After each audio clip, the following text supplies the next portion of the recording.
नमस्कार, मैं अनूप कुमार और आपका इस चैनल पर स्वागत है। साथियों, आज हम लोग का टॉपिक है फेडरलिज्म, संघवाद।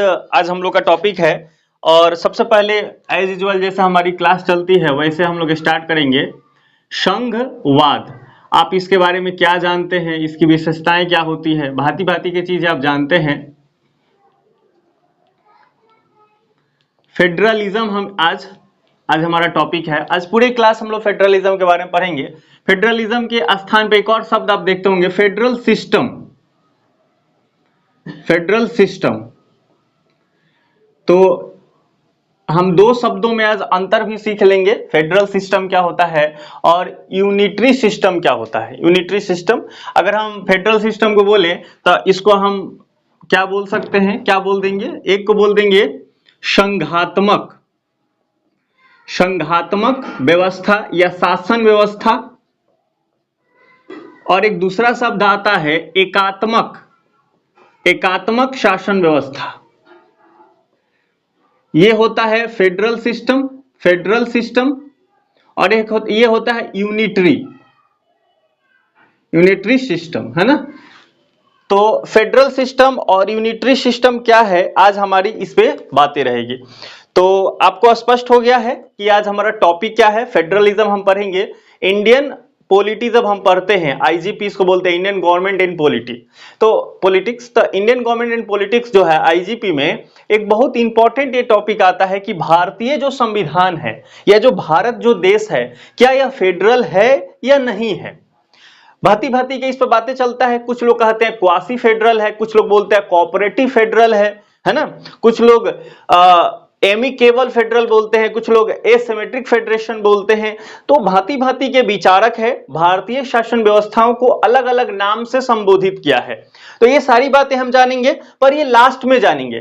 पहले हमें ये जानना होगा कि भारतीय शासन व्यवस्था की विशेषता क्या है।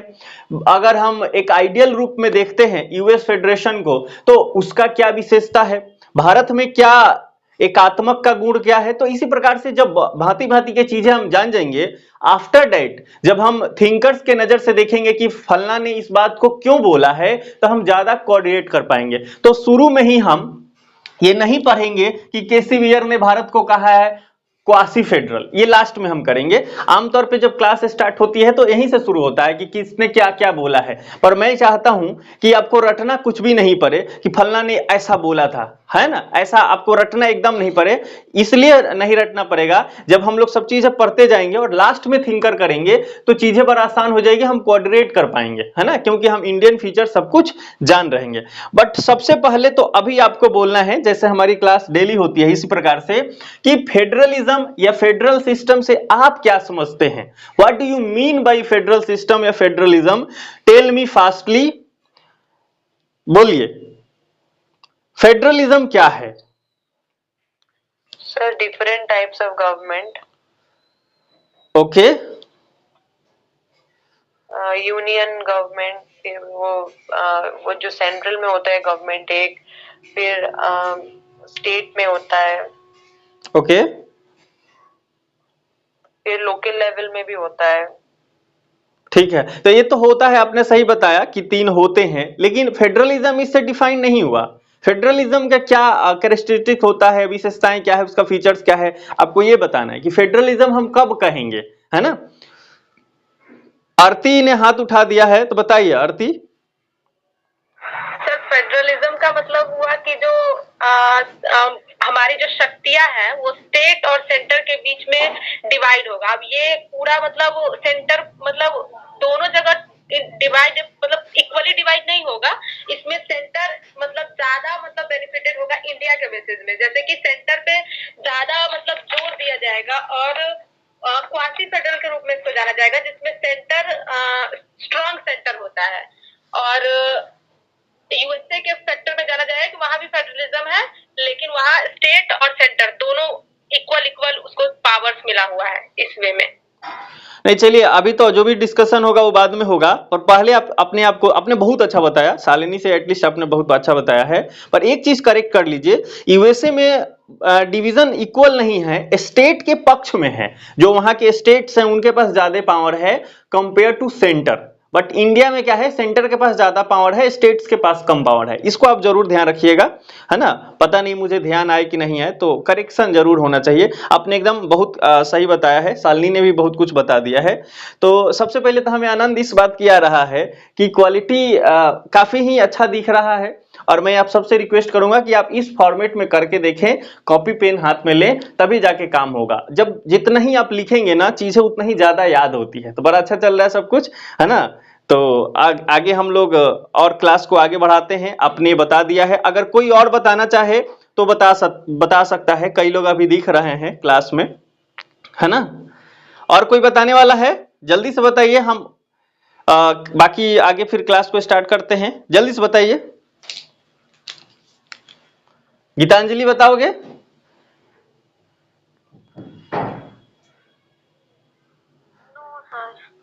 चलिए ओके, तो कोई बात नहीं। देखो आज तो हमारी पहली क्लास है, आप ग्रेजुएशन में इसको पढ़े होंगे। बाकी सीयूटी के में टॉपिक दिया हुआ है कि आपको ये करना है, सीयूटी पीजी में कंप्लीटली कंफर्म में टॉपिक दिया गया है। बाकी मैं आपको ध्यान दिला दूं, ये सीयूटी पीजी के बाद आप जब नेट जेआरएफ की तैयारी करेंगे वहां ये है, आप यूपीएससी की तैयारी करेंगे वहां पे है, स्टेट सिविल सर्विस की तैयारी करेंगे वहां पे है। मैं क्या मानता हूं, किसी एक टॉपिक को आप अगर अच्छे तरीके से पढ़ लेते हैं तो चाहे उसका कोई भी एग्जाम हो, थोड़ा मोड़ा लेवल का डिफरेंट हो सकता है, क्योंकि यूपीएससी में थोड़ा एक्सप्लेन करते हैं, अच्छा से लिखने आना चाहिए, वो चीज वहां हाइड हो जाती है। एमसीक्यू बेस्ड अगर क्वेश्चन रहता है तो उसमें क्वासी फेडरल किसने बोला है, कॉम्परेटिव फेडरल किसने बोला है, कोऑपरेटिव फेडरल, एमिकेबल किसने बोला है, या क्या क्या फीचर्स होते हैं एक फेडरल सिस्टम का, इंडिया में क्या क्या है, ये सब एमसीक्यू में आ जाता है। फटाफट ऐसे अरेंज करके पूछ देते हैं। या अगर यूपीएससी टाइप स्टेट पीसीएस में अगर देखें तो वो कहेंगे कि क्या फीचर्स होता है, क्या भारत एक संघ है, व्याख्या कीजिए। या आप जब एग्जाम देंगे अपने ग्रेजुएशन का, आपने दिया होगा या आपका लास्ट सेमेस्टर चल रहा होगा, है ना, तो जब आप एग्जाम दिए होंगे तो उसमें ये चीजें आती होगी कि क्या भारत को हम संघीय शासन व्यवस्था के अंतर्गत रखते हैं। एक यूपीएससी में अच्छा क्वेश्चन आता है, हम लोगों ने पढ़ा था इसको, क्या भारत शासन अधिनियम 1935 इंडिया के जो एक्ट बना था, है ना, गवर्नमेंट ऑफ इंडिया एक्ट 1935, उसको लेकर के कि क्या उसने भारत में फेडरलिज्म स्थापित कर दिया था, है ना, या नहीं किया था। तो ये भी एक क्वेश्चन आता है, तुलनात्मक रूप से जब हम उसका अध्ययन करते हैं तो ये चीजें पता चलता है उसमें, ठीक है। तो ये सब चीजें हम जानेंगे, है ना।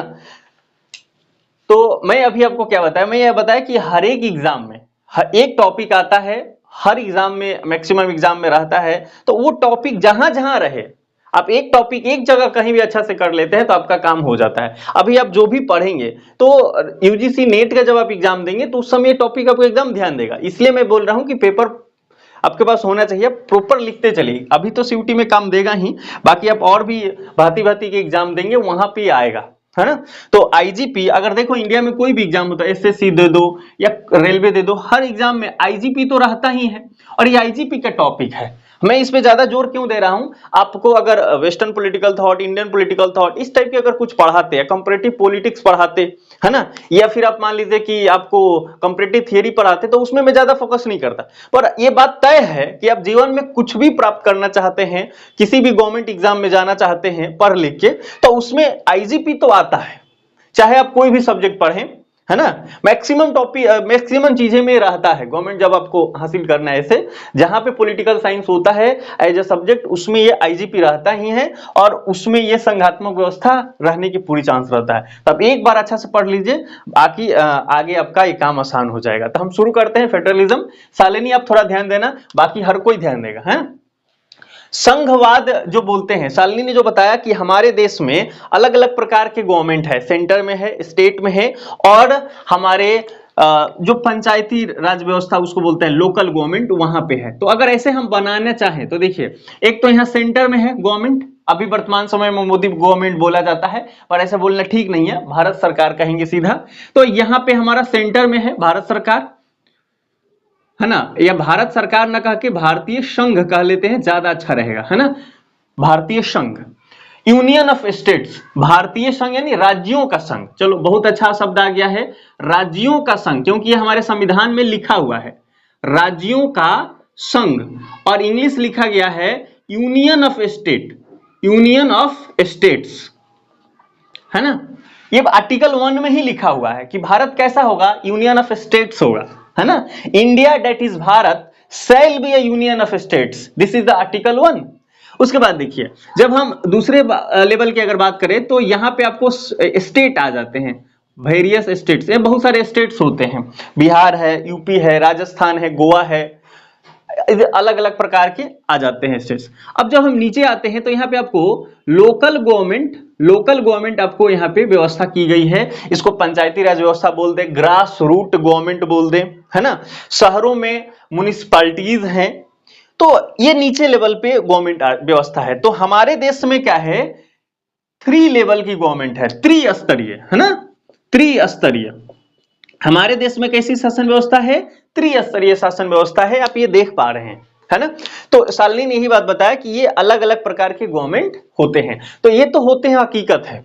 लेकिन जब हम संघवाद का डिफिनीशन करते हैं कि what is federation, federal system हम कब बोलेंगे, क्या जो यूनाइटेड किंगडम है वो फेडरल सिस्टम है, यूएसए फेडरल सिस्टम है, क्या चाइना फेडरल सिस्टम है, अलग अलग प्रकार के देश होते हैं, तो किसको हम फेडरल बोलेंगे। तो एक इंपॉर्टेंट कैरेक्टरिस्टिक्स आपको याद रखना है, एक इंपॉर्टेंट फीचर्स याद रखना है, आगे हम देखेंगे, है ना। 5 या 6 फीचर्स अगर आपको मिल जाता है तो हम डिक्लेयर कर देंगे कि ये तो फेडरेशन है, 5 फीचर्स मिलना चाहिए।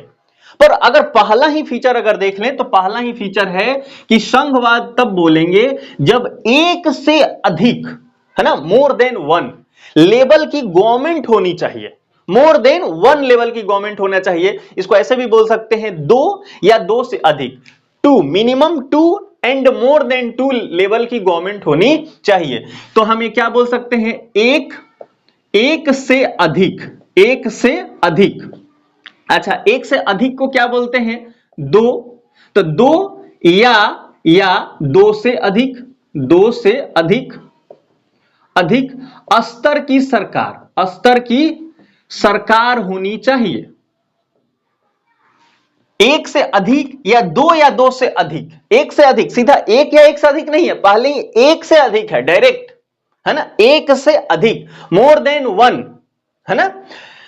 उसके बाद हमने लिख दिया है उसी को अलग भाषा में, भाषा तो वही है, अलग हमने सजा दिया है कि 2 या 2 से अधिक स्तर की सरकार होगी तो हम उसको कहेंगे कि ये फेडरल है।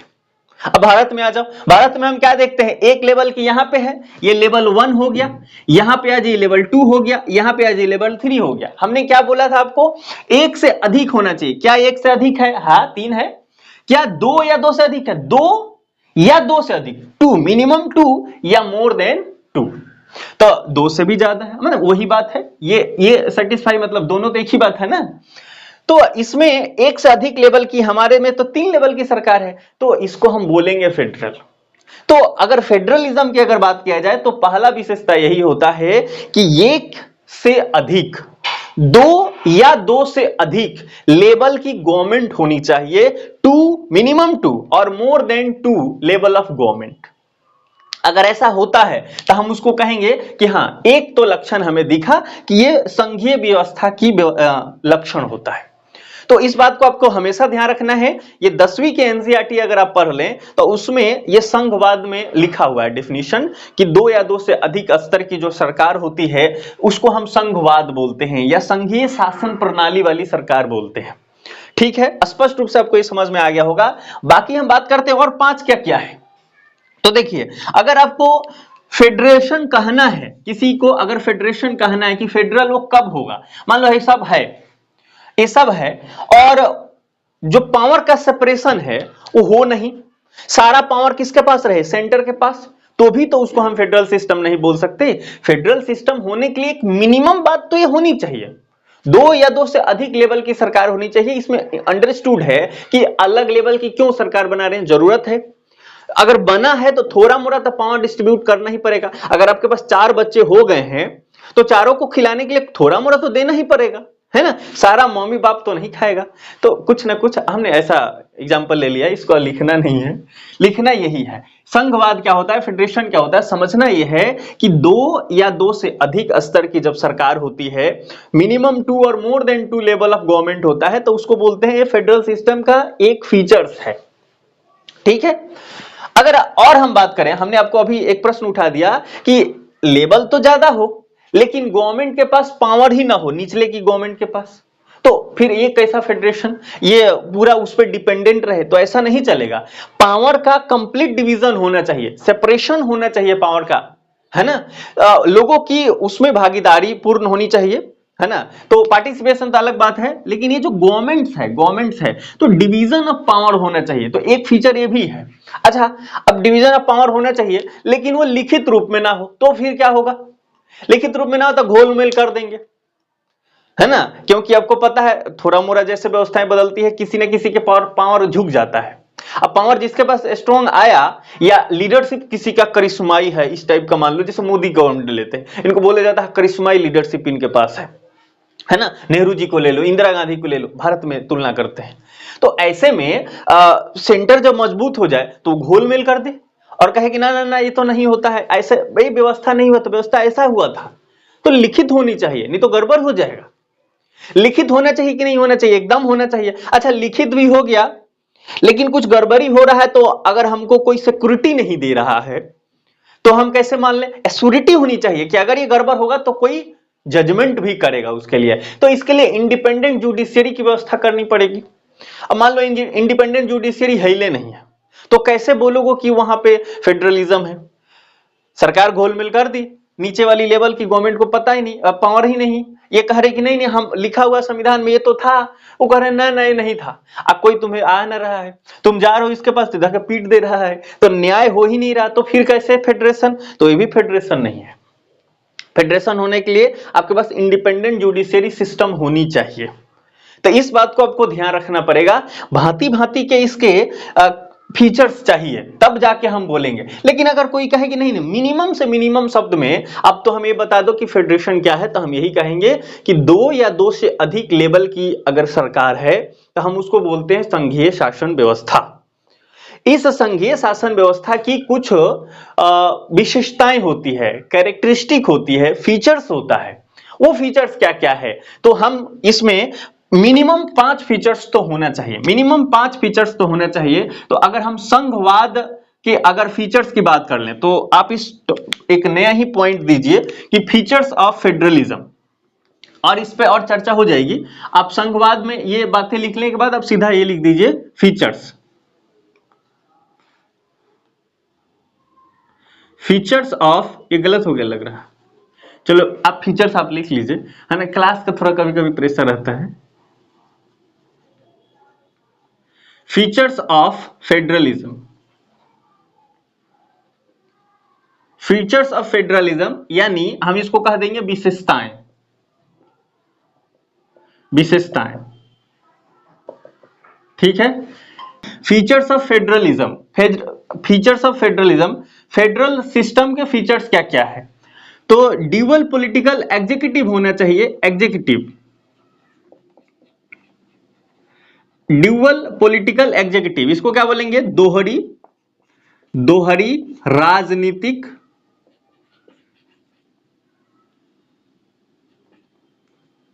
दोहरी राजनीतिक कार्यपालिका, कार्यपालिका, ये क्या है ड्यूअल, अब यही है ड्यूअल, है ना। कार्यपालिका मतलब देखो हमने पढ़ा था गवर्नमेंट्स जो होते हैं वो 3 प्रकार के होते हैं, और स्पिरिट ऑफ लॉज में मॉन्टेस्क्यू ने सेपरेशन ऑफ पावर के बारे में बताया था, और ये कहा था कि अगर एक ही व्यक्ति में सारी शक्तियां केंद्रित रहेगी तो ये व्यक्ति निरंकुश बन जाएगा, है ना, अच्छा कर नहीं पाएगा, बड़ा शोषण होगा, जनता का एक्सप्लॉइटेशन होगा। तो इसलिए क्या करना पड़ेगा कि पावर का सेपरेशन करना होगा और एक ऐसा इंस्टीट्यूशन बनाना होगा जिसके पास लॉ मेकिंग का पावर रहे, कि वो लॉ मेकिंग ही करेगी और कुछ नहीं करेगी। एक का काम रहेगा कि वो लॉ को इंप्लीमेंट करेगी, कानून को लागू करेगी, और एक ऐसा होगा जो देखेगी कि उसने सही कानून बनाया है कि नहीं, और ये देखेगी कि इसने कानून जो लागू किया है वो सही तरीका है कि नहीं, तो उसको बोलेंगे जुडिशियरी। तो मॉन्टेस्क्यू ने स्पिरिट ऑफ लॉज पुस्तक में उसने पावर के सेपरेशन के बारे में चर्चा किया था। तो जो कानून को लागू करते हैं उनको एग्जीक्यूटिव बोलते हैं, कार्यपालिका बोलते हैं।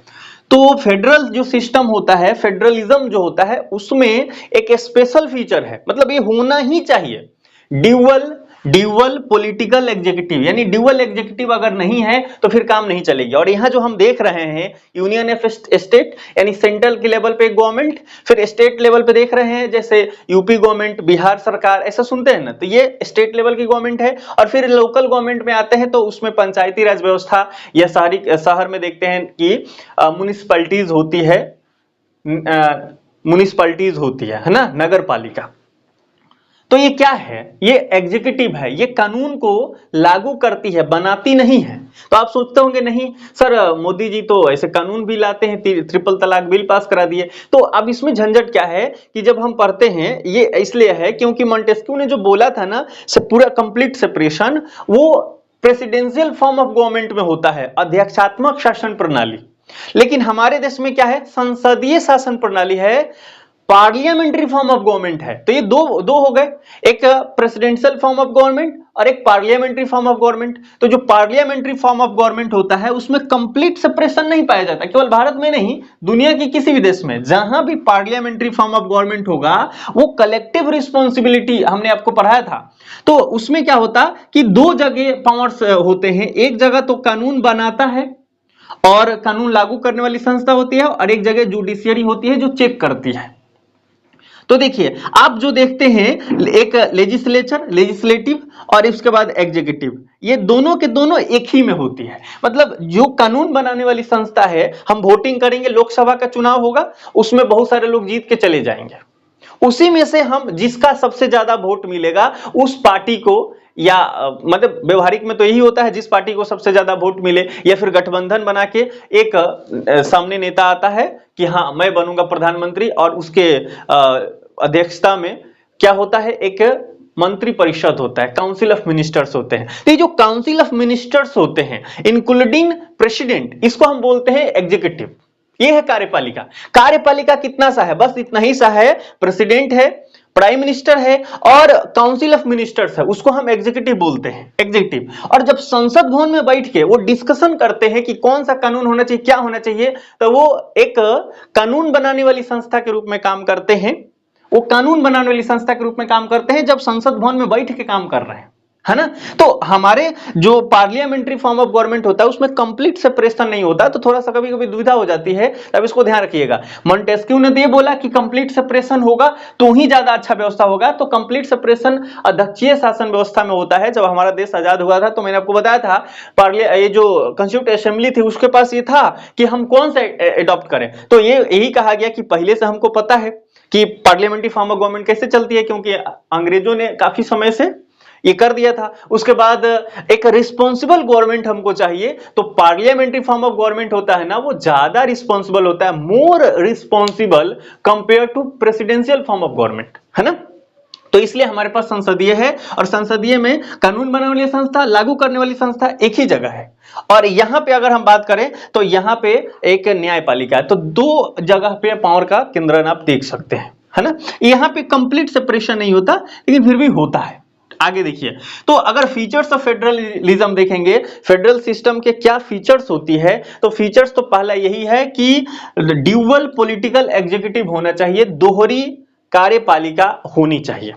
क्या आवाज आप सुन पा रहे हैं अच्छा से या नहीं सुन पा रहे हैं?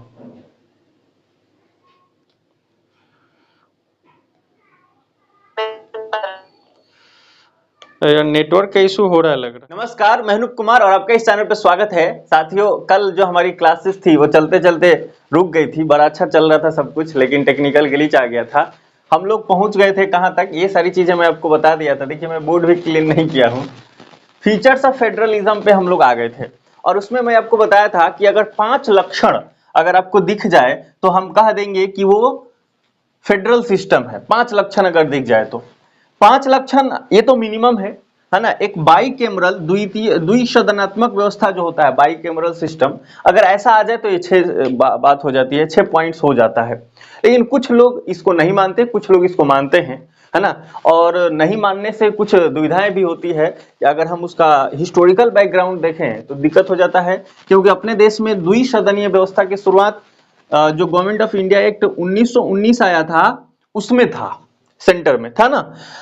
तो अगर बाइकैमरल मानेंगे तो हम ये कहेंगे कि जब हमारा संघवाद की व्यवस्था अगर देखें हमारे देश में उसकी स्थापना या हमारे देश में उसकी शुरुआत है ना, तो लक्षण तो मिल जाएगा हमको कहां पे 1919 में। तो ये बात आपको ध्यान रखना है और इस पे हम चर्चा कर लेंगे जब हिस्टोरिकल बैकग्राउंड देखेंगे। तो अभी हम लोग पहले 5 लक्षण जो इंपॉर्टेंट है वो हर हाल में होना ही चाहिए, इसके बिना हम किसी भी एक शासन व्यवस्था को हम नहीं कह सकते कि ये संघवाद है या फेडरलिज्म है। तो पहली बात उसमें फीचर्स क्या होना चाहिए, ड्यूअल पॉलिटिकल एग्जीक्यूटिव होना चाहिए, दोहरी राजनीतिक कार्यपालिका होती है। हम इसको ऐसे भी बोल सकते हैं कि दोहरी सरकारें होती हैं।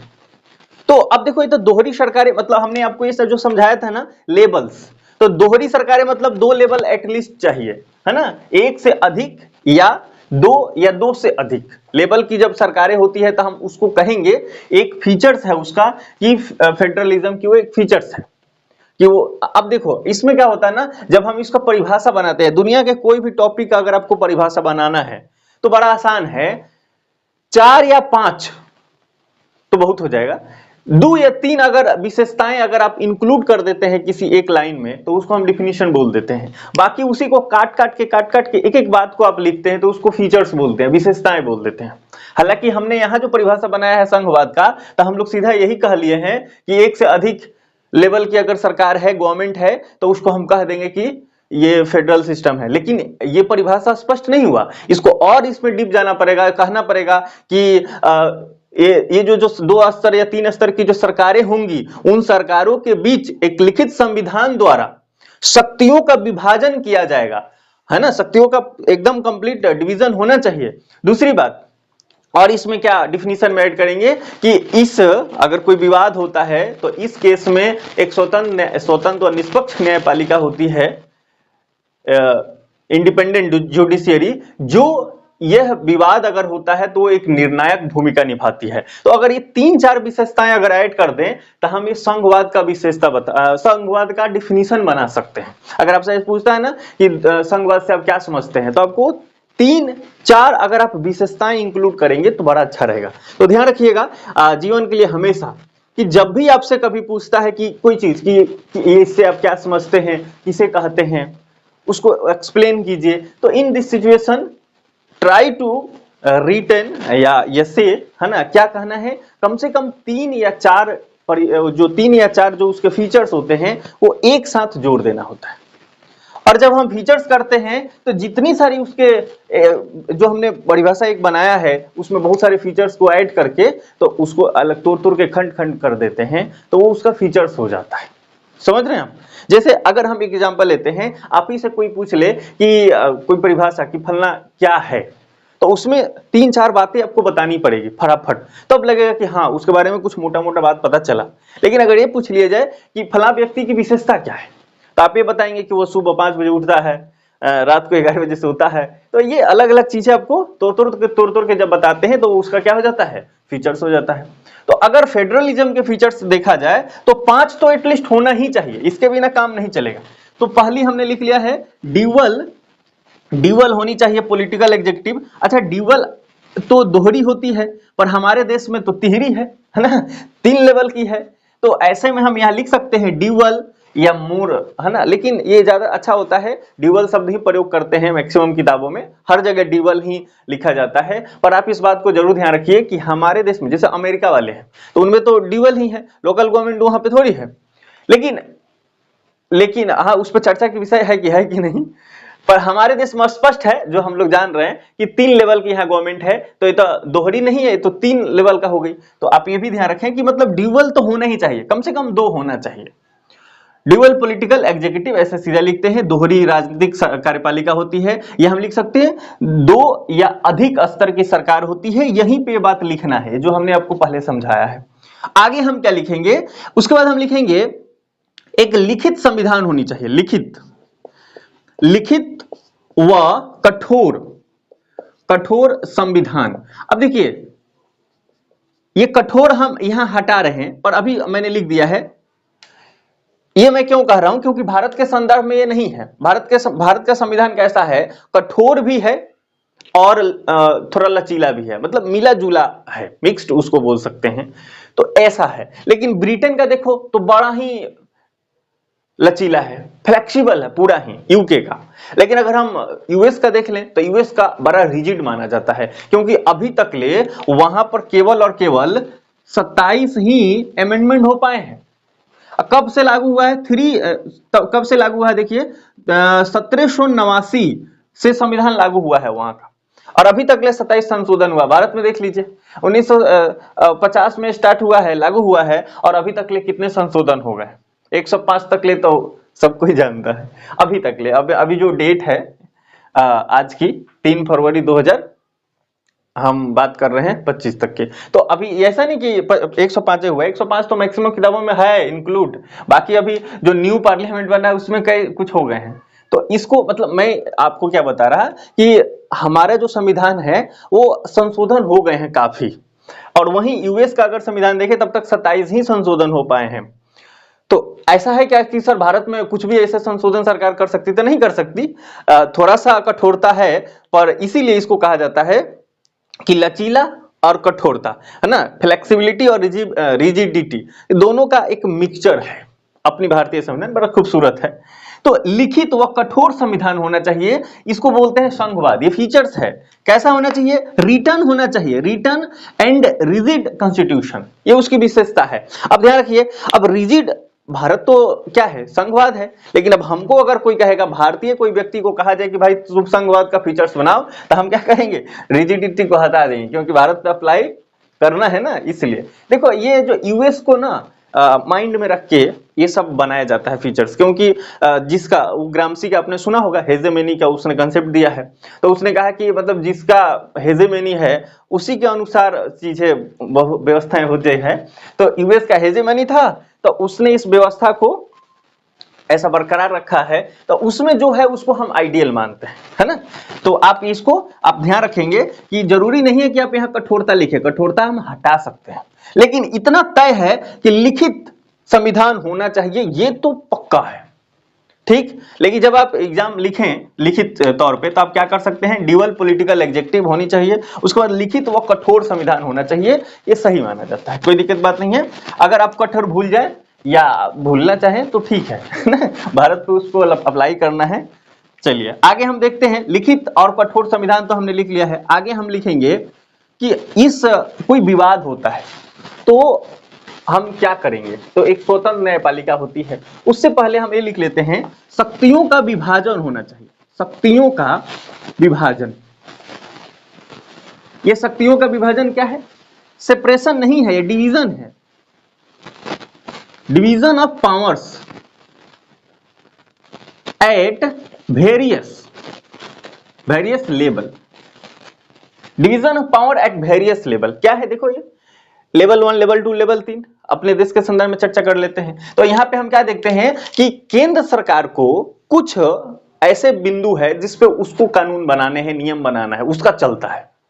राज्य सरकार कुछ ऐसे पॉइंट्स है जिसपे केवल राज्य सरकार ही कानून बना सकती है, लेकिन कुछ ऐसे पॉइंट्स है जिसपे राज्य और संघ, जो राज्य है अपने स्टेट्स बिहार, यूपी, इसको, और फिर अगर सेंटर में गवर्नमेंट, अगर भारत सरकार देखे तो पार्लियामेंट, तो ये कानून बना सकते हैं, दोनों बना सकती है, लेकिन अप्लाई किसका होगा? संसद का। दोनों में अगर विवाद हो जाए तो अप्लाई संसद का होगा। अच्छा ये कहां है? हमको पता है भारतीय संविधान के जो 7th शेड्यूल है उसमें यूनियन लिस्ट, कॉन्करेंट लिस्ट है, उसके बाद स्टेट लिस्ट, इसकी चर्चा की गई है। तो जो संघ सूची है उसमें 97 के प्लस आपको विषय मिलेगा। ये चीजें बदलती रहती हैं, तो उसको अब मैंने ऐसे बता दिया अभी जितना हमको ध्यान है, तो इतना बिंदु है। और अगर हम स्टेट लिस्ट देखें तो 59 उसमें सब्जेक्ट है, कॉन्क्रीट लिस्ट इसी तरह से है। तो अब आप देखेंगे कि यूनियन लिस्ट में क्या आता है, जैसे हमने देश का सुरक्षा व्यवस्था, देश की फॉरेन पॉलिसीज, तो ये सब पे स्टेट्स निर्णय नहीं ले सकते, ये डिवाइड कर दिया गया है ना। ये ऐसा नहीं कि आजकल किया गया, कंस्टिट्यूएंट असेंबली के द्वारा ही किया गया है। हाँ, इसमें बिंदुओं अलग अलग होती है, संशोधन करके कुछ चीजें उधर कुछ चीजें इधर। ये संघ, ये जो पार्लियामेंट है, वहां के जो नेतागण होते हैं जब थोड़ा शक्तिशाली हो जाते तो ऐसा व्यवस्था करते हैं कि कुछ राज्य सरकार के बिंदु अपने में, या फिर ज्यादातर ये होता है कि समवर्ती सूची में डाल देते हैं, जैसे इंदिरा गांधी बहुत की थी, है ना। तो ये होता है। तो हमने ये देखा था कि शक्तियों का विभाजन अगर भारतीय संदर्भ में चर्चा करें तो यूनियन लिस्ट, कॉन्करेंट लिस्ट और ये सब चीजें हमने देखा है। तो अभी तो हम सबके संदर्भ में देख रहे हैं कि संघवाद का सर विशेषता क्या होता है। संघवाद का विशेषता, भारतीय का तो हम चर्चा करेंगे, पर संघवाद का बताइए। तो संघवाद का यही है कि ड्यूअल पॉलिटिकल एग्जेक्टिव होती है, लिखित व कठोर संविधान होता है, शक्तियों का विभाजन होता है। सर यहाँ आप डिवीजन लिखे हैं, सेपरेशन ऑफ पावर क्यों नहीं लिखे हैं? तो देखिए सेपरेशन ऑफ पावर जो होता है ना, सेपरेशन वहां लिखते हैं, सेपरेशन वाला जो कंसेप्ट होता है वो हॉरिजॉन्टल देखा जाता है, हॉरिजॉन्टल यानी क्षैतिज, क्षैतिज हॉरिजॉन्टल में अगर होगा तो उसको हम बोलेंगे सेपरेशन ऑफ पावर। लेकिन अगर ये वर्टिकल हो जाए, वर्टिकल मतलब ऊर्ध्वाधर, वर्टिकल हो जाए तो यहाँ पे हम यूज करते हैं डिवीजन ऑफ पावर। ध्यान दीजिएगा, बड़ा इंपॉर्टेंट है। अच्छा, क्षैतिज का क्या मतलब हुआ? जैसे आपने सुना एग्जीक्यूटिव, है ना, जुडिशियरी, ये जो आप सुनते हैं, जो मॉन्टेस्क्यू ने जो स्पिरिट ऑफ लॉज में चर्चा किया था, तो वो ये वाला है ना, एकदम एक समान है, अलग अलग केंद्र है और शक्तियों का डिवीजन, शक्तियों का सेपरेशन कर दिया गया, माफी चाहूंगा, शक्तियों का सेपरेशन कर दिया गया। बस यही है, यहाँ पे है कार्यपालिका, यहाँ है विधायिका, यहाँ है न्यायपालिका। मॉन्टेस्क्यू को याद कीजिए, सेपरेशन ऑफ पावर इसको बोलते हैं। लेकिन अगर यही वर्टिकल हो जाए, केंद्र सरकार, राज्य सरकार और नगर पालिका या ग्राम पंचायत, ऐसा अगर हो जाएगा तो ये देखिए आप, ये क्या है? ये वर्टिकल है, वर्टिकल है। तो जो अलग अलग लेवल की सरकार होती है तो यहां डिवीजन शब्द प्रयोग करते हैं, तो डिवीजन ऑफ पावर्स होना चाहिए एट वेरियस लेवल्स।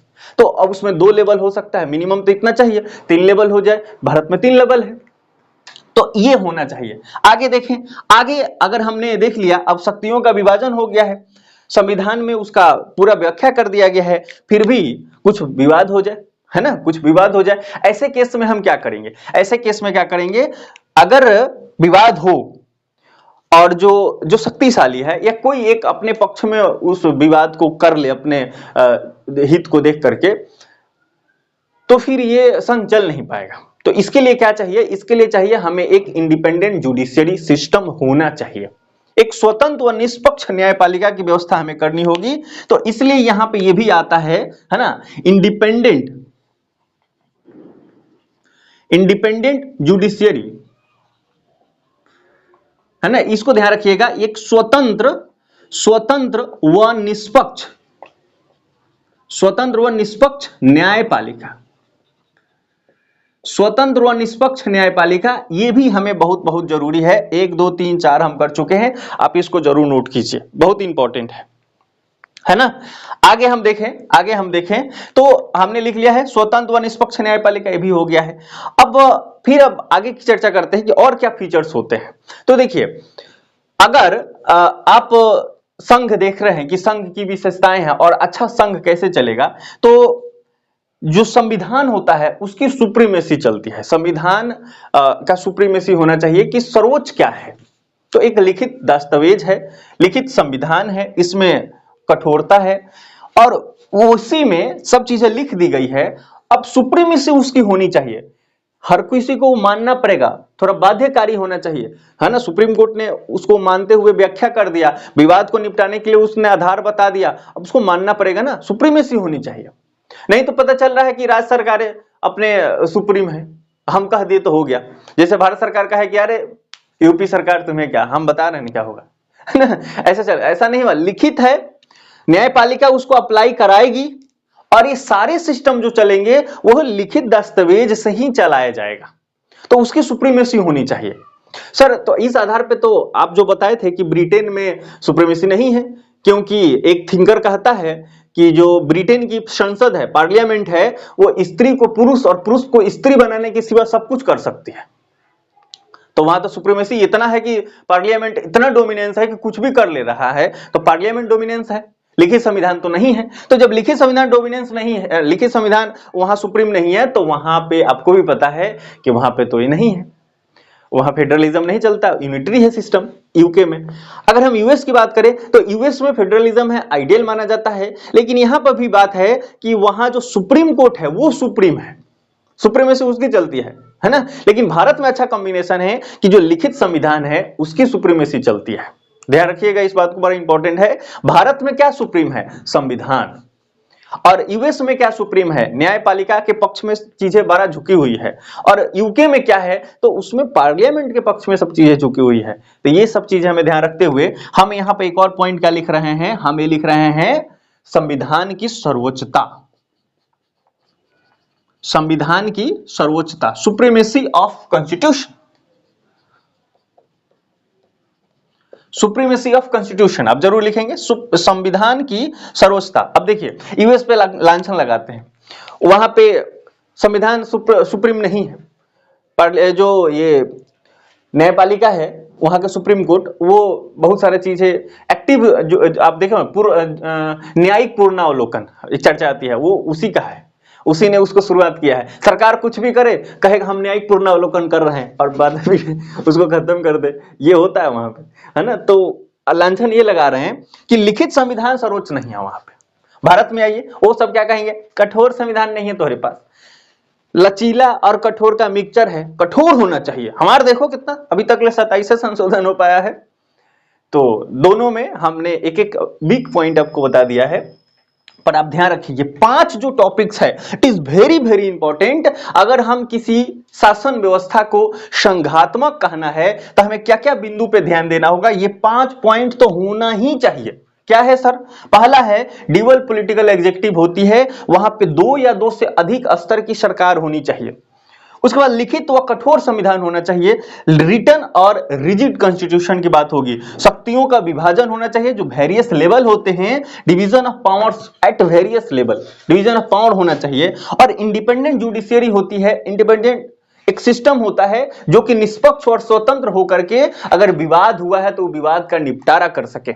उसके बाद आता है संविधान की सर्वोच्चता होती है, जो लिखित संविधान है, यहां पे हमने जो लिखा है उसको हर कोई मानना चाहिए, उसमें जो व्याख्या कर दी गई है, उसमें जो व्यवस्था कर दी गई है उसको अप्लाई होनी चाहिए। ये नहीं कि उसमें कर दिया कल पलट दिया, तो ऐसे थोड़ी चलेगा, ऐसा नहीं। उसमें जो लिखित है, कुछ बात अगर पलटना भी है तो उसमें लिखित प्रक्रियाओं के अनुसार पलटना होगा, है ना। ये बात इंपॉर्टेंट हो गई कि अगर संविधान में कोई बात लिख दी गई है कि फला चीज की परिवर्तन कैसे करेंगे, संविधान संशोधन कैसे होगा, एक लिखित प्रक्रिया है, उसके अनुसार हो रहा है तो ठीक है ना। तो लिखित संविधान का एक सुप्रीमेसी होनी चाहिए। तो ये पूरा के पूरा जो बिंदु है वो है फेडरलिज्म की विशेषताएं। एक चीज इसमें और इंक्लूड करें कि द्विसदनीय व्यवस्था होती है, द्विसदनीय है ना, बाई कैमरल इसको बोलते हैं, द्विसदनीय व्यवस्था, बाई कैमरल सिस्टम होना चाहिए, बाई कैमरल, है ना, बाई कैमरल। तो देखिएगा बाई कैमरल सिस्टम क्या होता है, इसको कुछ किताबें इंक्लूड करती है और कुछ नहीं करती है, लेकिन सामान्यतः इसको किया जाएगा। बाई कैमरल कहने का मतलब क्या है, अगर हम अपने देश के संदर्भ में चर्चा करें तो राज्यसभा, जिसको उच्च सदन बोला जाता है, अपर हाउस, तो जो राज्यसभा है वो राज्यों का प्रतिनिधित्व करते हैं। अपना जो देश बना है, इस देश में हम क्या देखते हैं कि 28 राज्य हैं। तो इस 28 राज्य के जो विधानसभा है, वहां से विधानसभा से लोगों को चुन के भेजा जाता है कि आप वहां जाइए, जो अस्थायी सदन है राज्यसभा, उसमें रहिए और उसके जो भी अपने देश के पक्ष है उस वहां पे रखना है, चर्चा करना है। तो राज्यसभा जो होती है एक अस्थायी सदन होती है, 1/3 सदस्य हैं, प्रत्येक 2-2 साल पे रिटायर होते हैं, एकदम परमानेंट हाउस है, अपर हाउस माना जाता है। अगर हम यूके की बात करें तो वहां पे लॉर्ड सभा होती है, लॉर्ड सभा, यहां हम क्या बोलते हैं, राज्यसभा, वहां लॉर्ड सभा बोलते हैं। तो इस तरह से जितने संघात्मक व्यवस्थाएं हैं, अच्छा ब्रिटेन तो संघ नहीं है, लेकिन हम द्वितीय सदन की चर्चा कर दिए कि वहां की जो अपर हाउस है उसको लॉर्ड सभा कहते हैं, है ना। अगर आप देखें यूके का तो उसमें सीनेट है ना। तो अगर भारत का देखें तो राज्यसभा उसको बोलते हैं। तो द्विसदन होनी चाहिए, उसमें राज्यों का प्रतिनिधित्व होता है, राज्य उसका रिप्रेजेंटेशन करते हैं, तो ऐसा होता है। तो अपने देश में जो द्विसदनीय व्यवस्था की चर्चा किया गया है, लोकसभा है, राज्यसभा है, 2 सदन है। जो लोकसभा है डायरेक्ट पीपल्स, लोग डायरेक्ट वोटिंग करके चुनते हैं, और राज्यसभा है वो राज्य के विधानमंडल से अनुपातिक प्रतिनिधित्व, समान अनुपातिक प्रतिनिधित्व होता है, और एकल संक्रमणीय वोट पद्धति, है ना, एकल संक्रमणीय चुनाव पद्धति का प्रयोग करके उनको चुना जाता है। यह अप्रत्यक्ष होता है। जो राष्ट्रपति का सिस्टम है चुनने का, proportional representation, single transferable vote, उसी सिस्टम से ये द्वितीय सदन का भरा जाता है, उनके जो चुनाव किया जाता है उनके सदस्यों का। तो बाईकैमरल व्यवस्था भी होती है। अब देखिए, हमने हिस्टोरिकल बैकग्राउंड के बारे में चर्चा किया था कि हम लोगों को एक चीज ध्यान रखना पड़ेगा कि अगर हम इसकी देखें कि अपने देश में संघवाद की शुरुआत कब से मानी जाएगी, तो यहां पे आपको चर्चा करना है कि द्विसदनीय व्यवस्था है ना, जहां भी फेडरल सिस्टम होता है, ये होता ही है ना। तो ऐसे में जब हम द्विसदनीय की बात करेंगे तो भारत में अगर हिस्टोरिकल बैकग्राउंड देख लें अपने फेडरलिज्म का, तो आप द्विसदनीय व्यवस्था बताइए कब आया था। भारत शासन अधिनियम 1919 में इस बात की चर्चा की गई थी कि सेंटर में हम बाईकैमरल करेंगे, सेंटर में बाईकैमरल सिस्टम लाएंगे। गवर्नमेंट ऑफ इंडिया एक्ट 1999 इसमें बाईकैमरल की बात की गई थी। आप जो पुराना संसद भवन, अभी तो नया बन गया है, पुराना जो संसद भवन है उसको आप देखेंगे कि वो कब बना है, तो वो अंग्रेज ही बनाए थे, और ये बाईकैमरल सिस्टम को लागू करने के लिए, है ना। तो ये जो भारत में अगर द्विसदनीय व्यवस्था की बात करें तो 1919 के तहत किया गया था। और अगर संघवाद की विशेषता के तौर पे इसको इंक्लूड करें तो हम ये जरूर कहेंगे कि एलिमेंट्स अगर देखें कि भारत में शुरुआती अगर रुझान देखें तो हम ये कह सकते हैं कि फेडरलिज्म का शुरुआती रुझान हमें भारत शासन अधिनियम 1919 में मिलता है। अच्छा सर, ये तो शुरुआती रुझान बोल रहे हैं, एक तो बताइए स्पष्ट कब बोलेंगे। तो देखिए, अगर शुरुआती रुझान ये सबसे लास्ट में है, हमने आपको बोला कि बहुत सारे लोग इसको इंक्लूड नहीं करते, तो अगर इसको इंक्लूड करेंगे तो कह देंगे कि हाँ स्टार्ट हो रहा है, लेकिन इसको कम महत्व देते हैं, इसलिए शुरुआती रुझान शब्द प्रयोग करते हैं कई जगह पे। कई किताबें इसको नहीं लिख करके सीधा लिखती है कि हमारे देश में संघात्मक शासन व्यवस्था की शुरुआत स्पष्ट रूप से भारत शासन अधिनियम 1935 में स्पष्ट व्यवस्था कर दी गई कि हाँ ये करना है। उसमें प्रावधान आए थे, है ना, प्रावधान आए थे, ध्यान दीजिएगा, ये सिरे नहीं चढ़ा है, अभी मैं बता रहा हूं। पर द्वितीय जो संघवाद है, इसकी जो शुरुआती रुझान है 1919 में आपको मिल गया है, क्योंकि द्विसदनीय व्यवस्था की वहां चर्चा हो गई है। अगर हम फेडरलिज्म का देखें तो फेडरलिज्म का बेस क्या है? द्विसदन बेस नहीं है। फेडरलिज्म का बेस है कि ड्यूअल गवर्नमेंट होनी चाहिए, उस गवर्नमेंट के बीच में डिवीजन ऑफ पावर्स होनी चाहिए, ये बेस है। सबसे इंपॉर्टेंट यही क्रेस्टिज है, और स्वतंत्र एक न्यायपालिका होनी चाहिए। हालांकि ये सब इंपॉर्टेंट है, लेकिन अगर हम देखें कि उसका अब इसको ही निकाल देंगे तो क्या ही बचेगा ऐसा बैकबोन में, तो यही है कि लेवल्स, गवर्नमेंट के वेरियस लेवल होने चाहिए और डिवीजन ऑफ पावर होने चाहिए, ये बहुत इंपॉर्टेंट है। तो इसीलिए कहते हैं डिवीजन ऑफ पावर की जो बात की गई है वो यहां पे किया गया, और यहां पे डिवीजन ऑफ पावर की बात किया गया, और यहां पे आपको पता है कॉन्करेंट लिस्ट वगैरह की भी चर्चा यहां पे हुई थी, है ना। तो concurrent list, state list, union list, ये सब की यहां चर्चा हुई थी।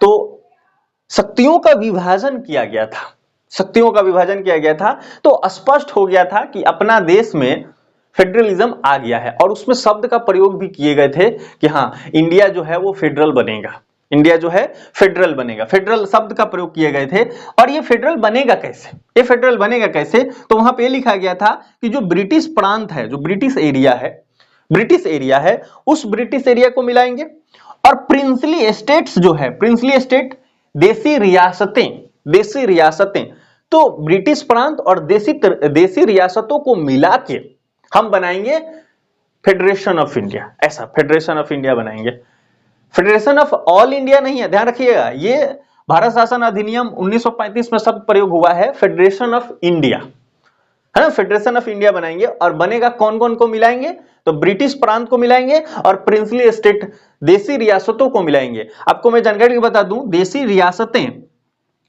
565 देसी रियासतें स्वतंत्र भारत में। ऐसे जो प्रधानमंत्री जो आता है वेब सीरीज, प्रधानमंत्री वेब सीरीज बड़ा इंपॉर्टेंट है, इंडियन पॉलिटी के लिए प्रोफेसर भी रिकमेंड करते हैं कि आप जरूर देखें, है ना। एबीपी न्यूज ने बड़ा अच्छा उस समय बनाया था, हालांकि अब तो कुछ उसमें एडिट वगैरह कर रहे हैं, पर आप जरूर देखेंगे, बड़ा इंपॉर्टेंट है। मैंने शुरू में ही आपको बताया था कि जो प्राइम मिनिस्टर वाला वेब सीरीज है उसमें 565 देसी रियासतों की चर्चा की गई है ना, और उसको ज्यादा ऑथेंटिक माना जाता है, पर कई किताबों में ये 562 लिखते हैं।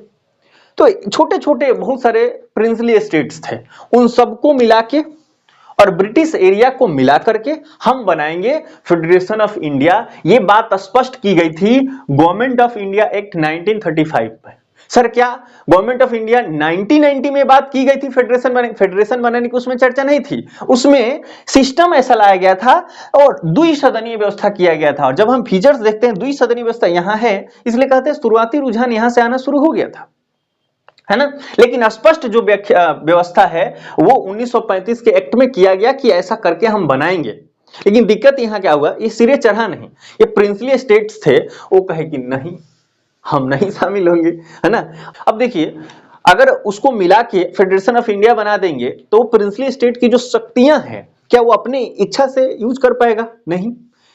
और कोई भी अपना जो स्वर्ण है, अपना संप्रभुता है, उसको खोना नहीं चाहता, वो चाहता हम ही अंतिम रहेंगे, हम ही अंतिम रहेंगे। लेकिन अब उसको मिला के और एक फेडरेशन बना देंगे तो जो सेंट्रल की गवर्नमेंट होगी उसके पास अंतिम शक्ति आ जाती है ना। और ये एक दूसरे को कहा जाता है कि शक्तियों का विभाजन तो है, लेकिन सेंटर की जो गवर्नमेंट है वो ज्यादा स्ट्रांग हो जाए। अब अमेरिका में भी आज यही व्यवस्था है, सेंटर की जो गवर्नमेंट है वो स्ट्रांग है ना। कहा जाता है कि पावर का सेपरेशन हम करेंगे, पावर का सेपरेशन तो कर दिया, लेकिन फॉरेन मिनिस्ट्री जो होता है, बड़े बड़े जो होती है, और सोवर्निटी अगर किसी में देखें तो वो जो सेंट्रल लेवल की गवर्नमेंट होती है उसमें इंक्लूड होता है।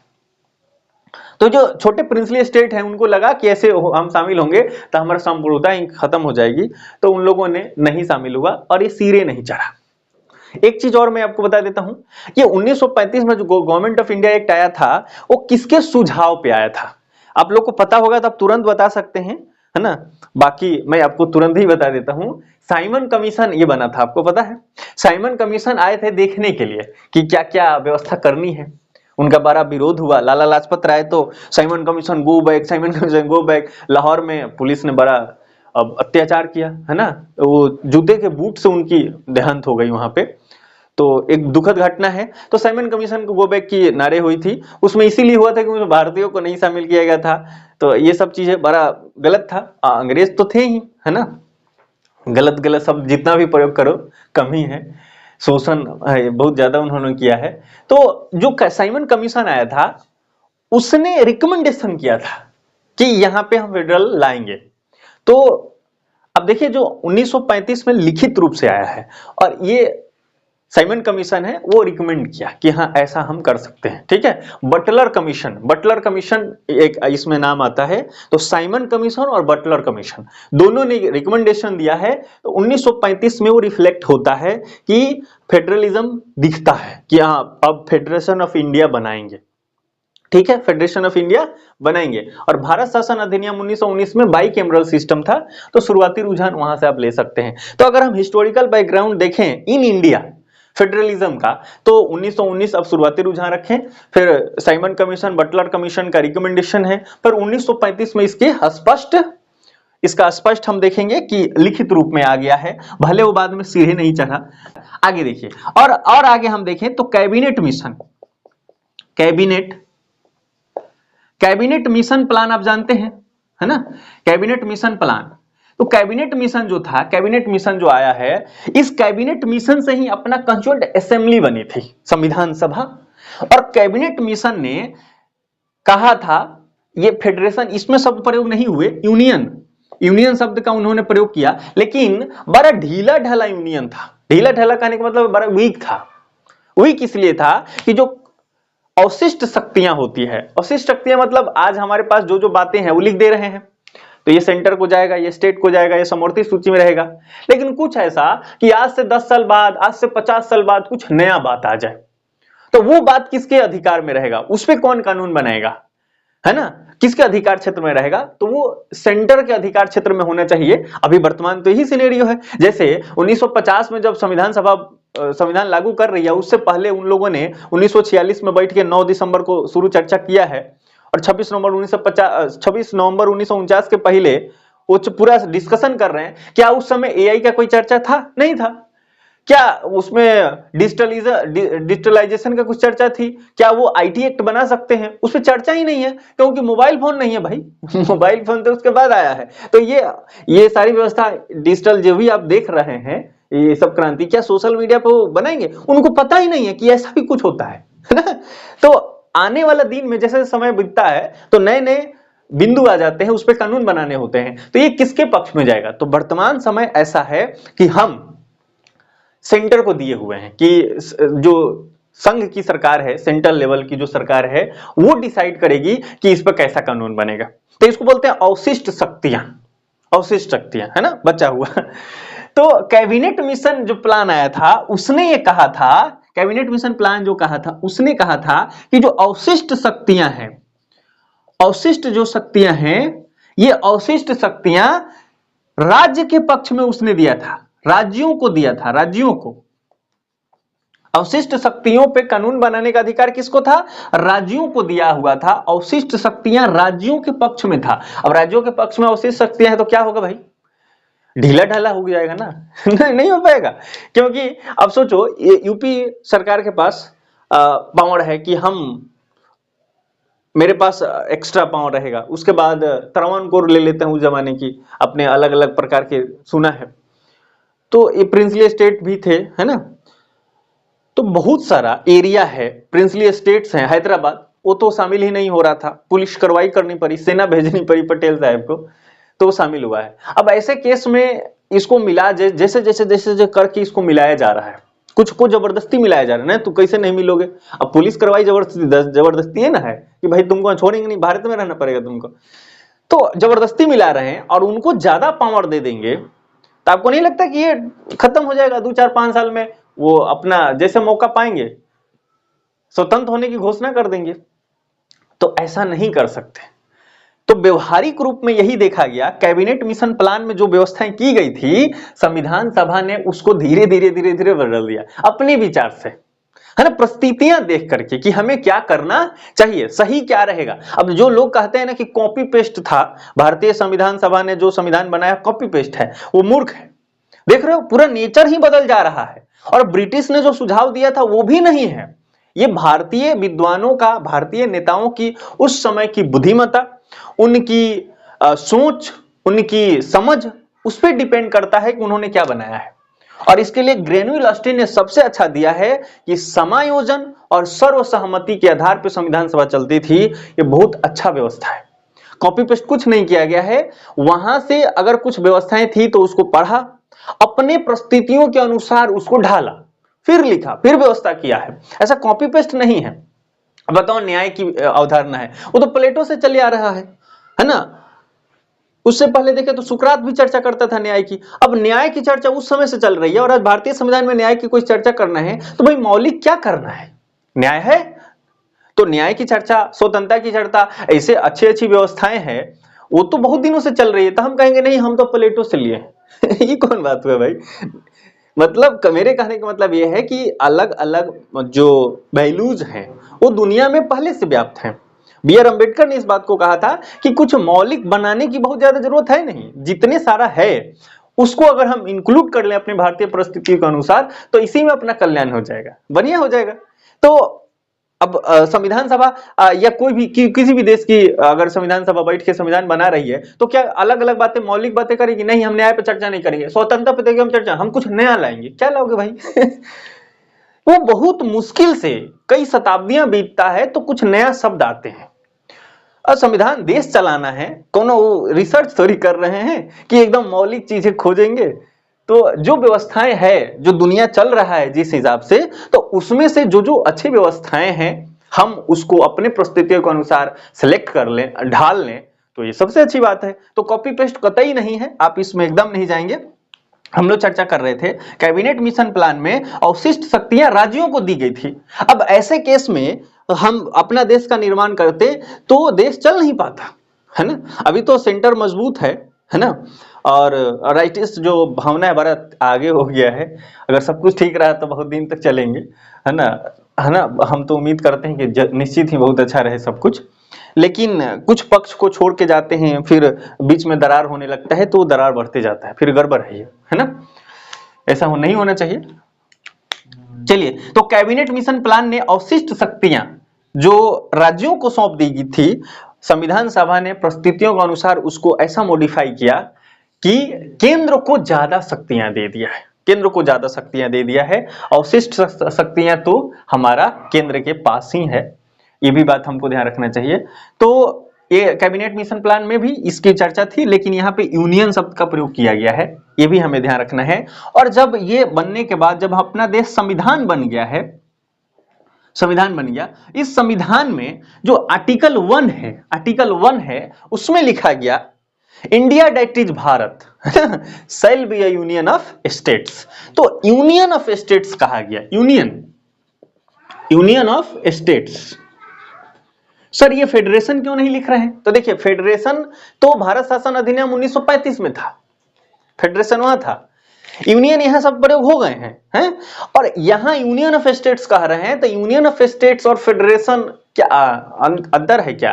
तो इसका अंतर हम हिंदी में तो एकदम नहीं करते, दोनों का फेडरेशन कहो या यूनियन कहो, दोनों का अर्थ हिंदी में संघ ही होता है, संघ। लेकिन अगर उसको इंग्लिश में करते हैं तो एक फेडरेशन हो जाता है, एक यूनियन हो जाता है। और इसका सही एग्जाम्पल बी आर अम्बेडकर साहब देते हैं, है ना, कि भारत समझौता का परिणाम नहीं है, भारत कोई समझौता का परिणाम नहीं है। तो ये चीजें आपको ध्यान रखना है कि भारत कोई समझौता का परिणाम नहीं। अगर समझौता करते हैं तो वहां पर फेडरेशन शब्द प्रयोग करते हैं, फेडरेशन शब्द प्रयोग करते हैं। मतलब अभी जो हम लोग हिस्टोरिकल बैकग्राउंड देखे हैं, अब अगर हम ये देखें कि ये संघ, ये फेडरेशन बनता कैसे है, तो उसमें दो तरीके आते हैं। एक तो कमिंग टुगेदर, है ना, कमिंग टुगेदर कि सब लोग इकट्ठा हो गए और आके व्यवस्था कर रहे हैं कि हाँ हम साथ रहेंगे, ऐसा। और एक हो रहा है कि एक बड़ा सा भाग है वो अपने एडमिनिस्ट्रेशन के लिए अलग अलग पार्ट बना दे रहा है। तो दोनों अलग अलग बात है, एक बनाया जा रहा है, एक सब लोग इकट्ठा हो रहे हैं। तो भारत सब लोग आके नहीं कह रहे थे, सब लोग कह रहे थे हम तो आजाद रहेंगे, है ना। तो ये कमिंग टुगेदर वाली बात नहीं है, इस पर हम चर्चा करेंगे। पहले हम लोग अभी हिस्टोरिकल बैकग्राउंड है इसी को देख रहे हैं।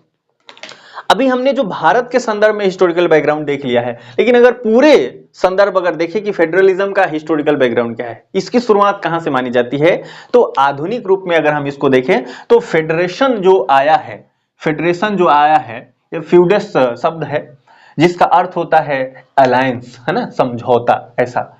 और ये फेडरेशन, ये फेडरलिज्म जो है, सबसे पहली बार ये बात चर्चा शुरू होती है फिलाडेल्फिया सम्मेलन। फिलाडेल्फिया सम्मेलन आपको पता है कब हुआ था? फिलाडेल्फिया सम्मेलन ये हुआ था 1786 है गलत हो गया। कब हुआ था फिलाडेल्फिया सम्मेलन? कौन बताने वाला? हम तो भूल गए, जल्दी से बोलो। 1789? अरे नहीं, 1789 में तो संविधान लागू हुआ था अमेरिका का। फिलाडेल्फिया सम्मेलन बताना है।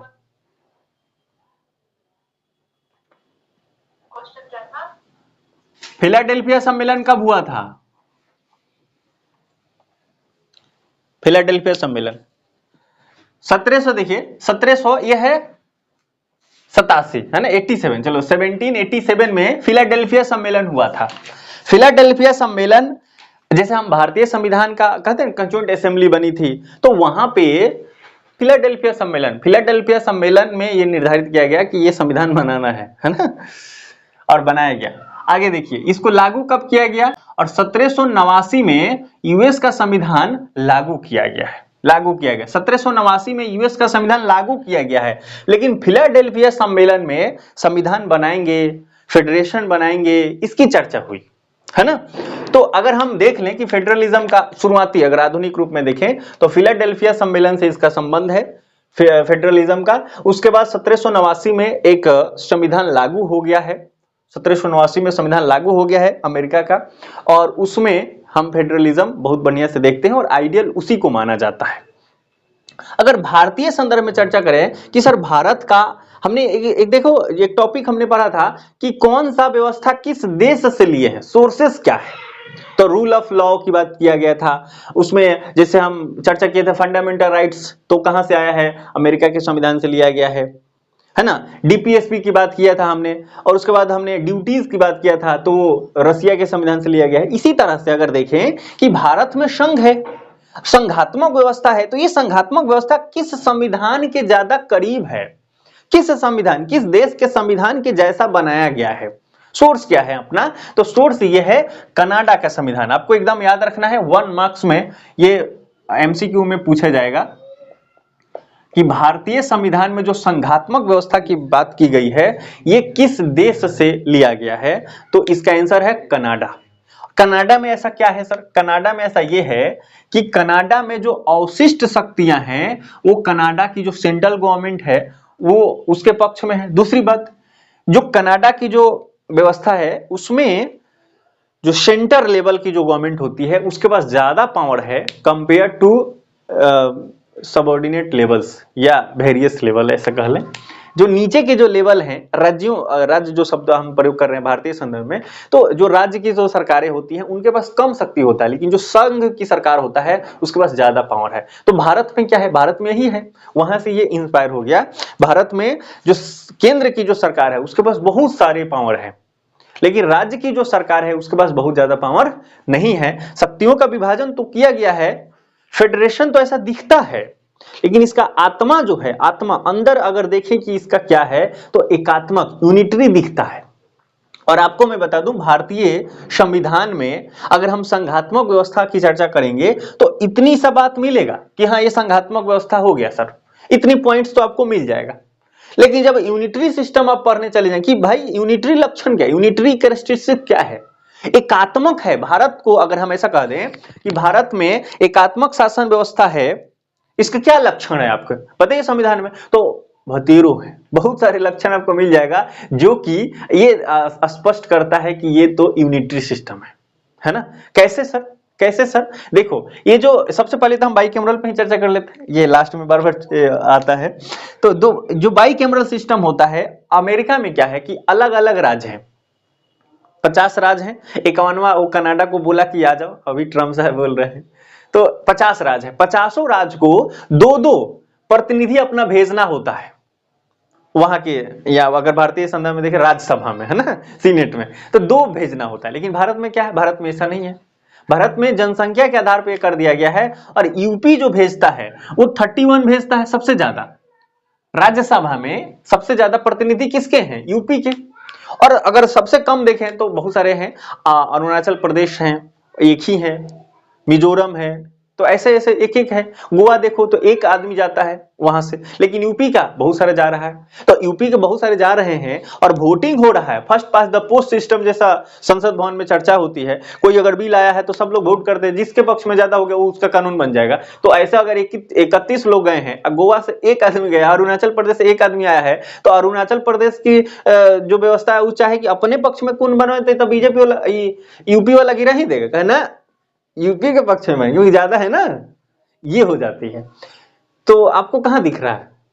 तो इसीलिए इसको बड़ा संदिग्ध देखा जाता है। तो भारत में ये भी कहा जाता है कि जो बाइकैमरल सिस्टम तो है, लेकिन उसमें जनसंख्या के आधार पर ऐसा सोच लिया गया है, और राज्यों का जो प्रतिनिधित्व है वो बड़ा, किसी को ज्यादा है किसी को कम है, मतलब असमानता यहां दिखता है। तो एक तो यहां क्रिटिक हो जाता है।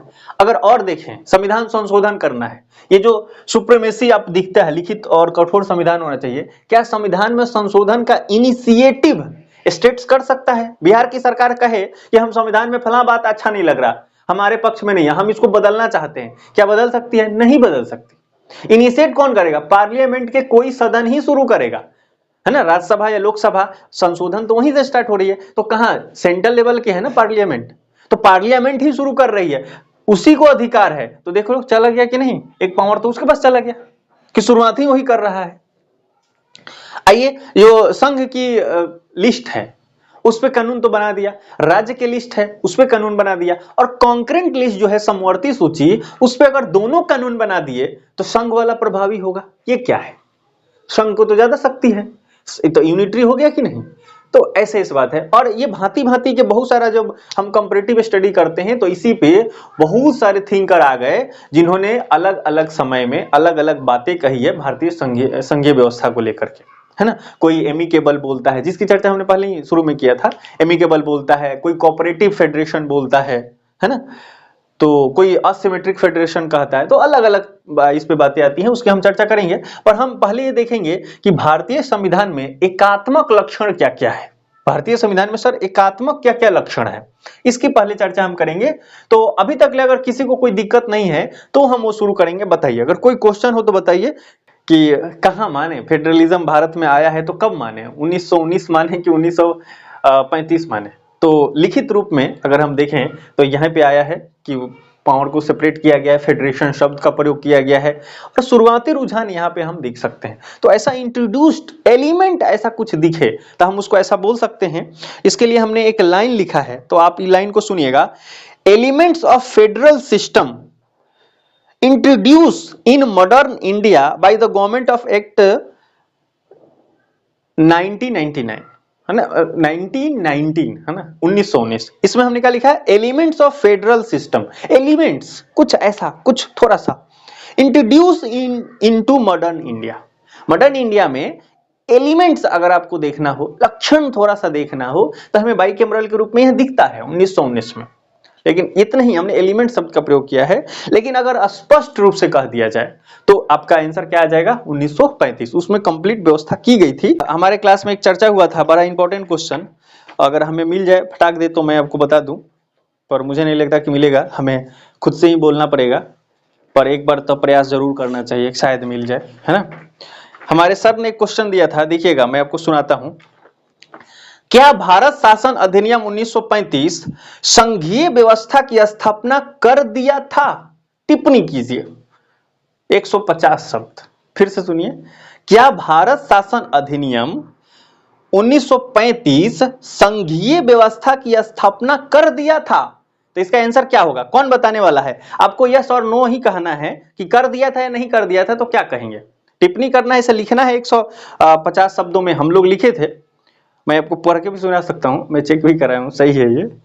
तो अब बताओ क्या लगता है, क्या भारत शासन अधिनियम 1935 भारत में संघीय व्यवस्था की स्थापना कर दिया था? क्या भारत शासन अधिनियम 1935 भारत में संघीय व्यवस्था की स्थापना कर दिया था? सर वो तो 1919 में ही लाया गया था। 1919 में तो एलिमेंट्स दिखता है, उसको नहीं जाएंगे। मतलब ये क्वेश्चन है, क्वेश्चन पूछा जा रहा है कि क्या भारत शासन अधिनियम 1935 भारत में संघीय व्यवस्था की स्थापना कर दिया था, ये क्वेश्चन है। कर दिया था या नहीं कर दिया था, आप किस पक्ष में जाओगे कि कर ये किया था या नहीं किया था? 19 नहीं कहेंगे, 19 में सेपरेशन कहां है, पावर का नहीं था, पावर का सेपरेशन है ना, सेपरेशन का पावर उसमें नहीं था। ये अलग अलग लिस्ट नहीं बनाए गए थे, यूनियन लिस्ट ये रहेगा, ये स्टेट लिस्ट रहेगा, ऐसा कोई चर्चा नहीं किया गया था। वहां तो केवल बाइकैमरल की चर्चा की गया था, बाइकैमरल की चर्चा था। उसमें उत्तरदायी सरकार बनाने की बात की गई थी। 1919 में आता है रिस्पॉन्सिबल गवर्नमेंट बनाने की चर्चा किसमें किया गया था, तो 1919 में। हमने जो क्वेश्चन पूछा है उसका जवाब आप दीजिए पहले, जल्दी से बोलो।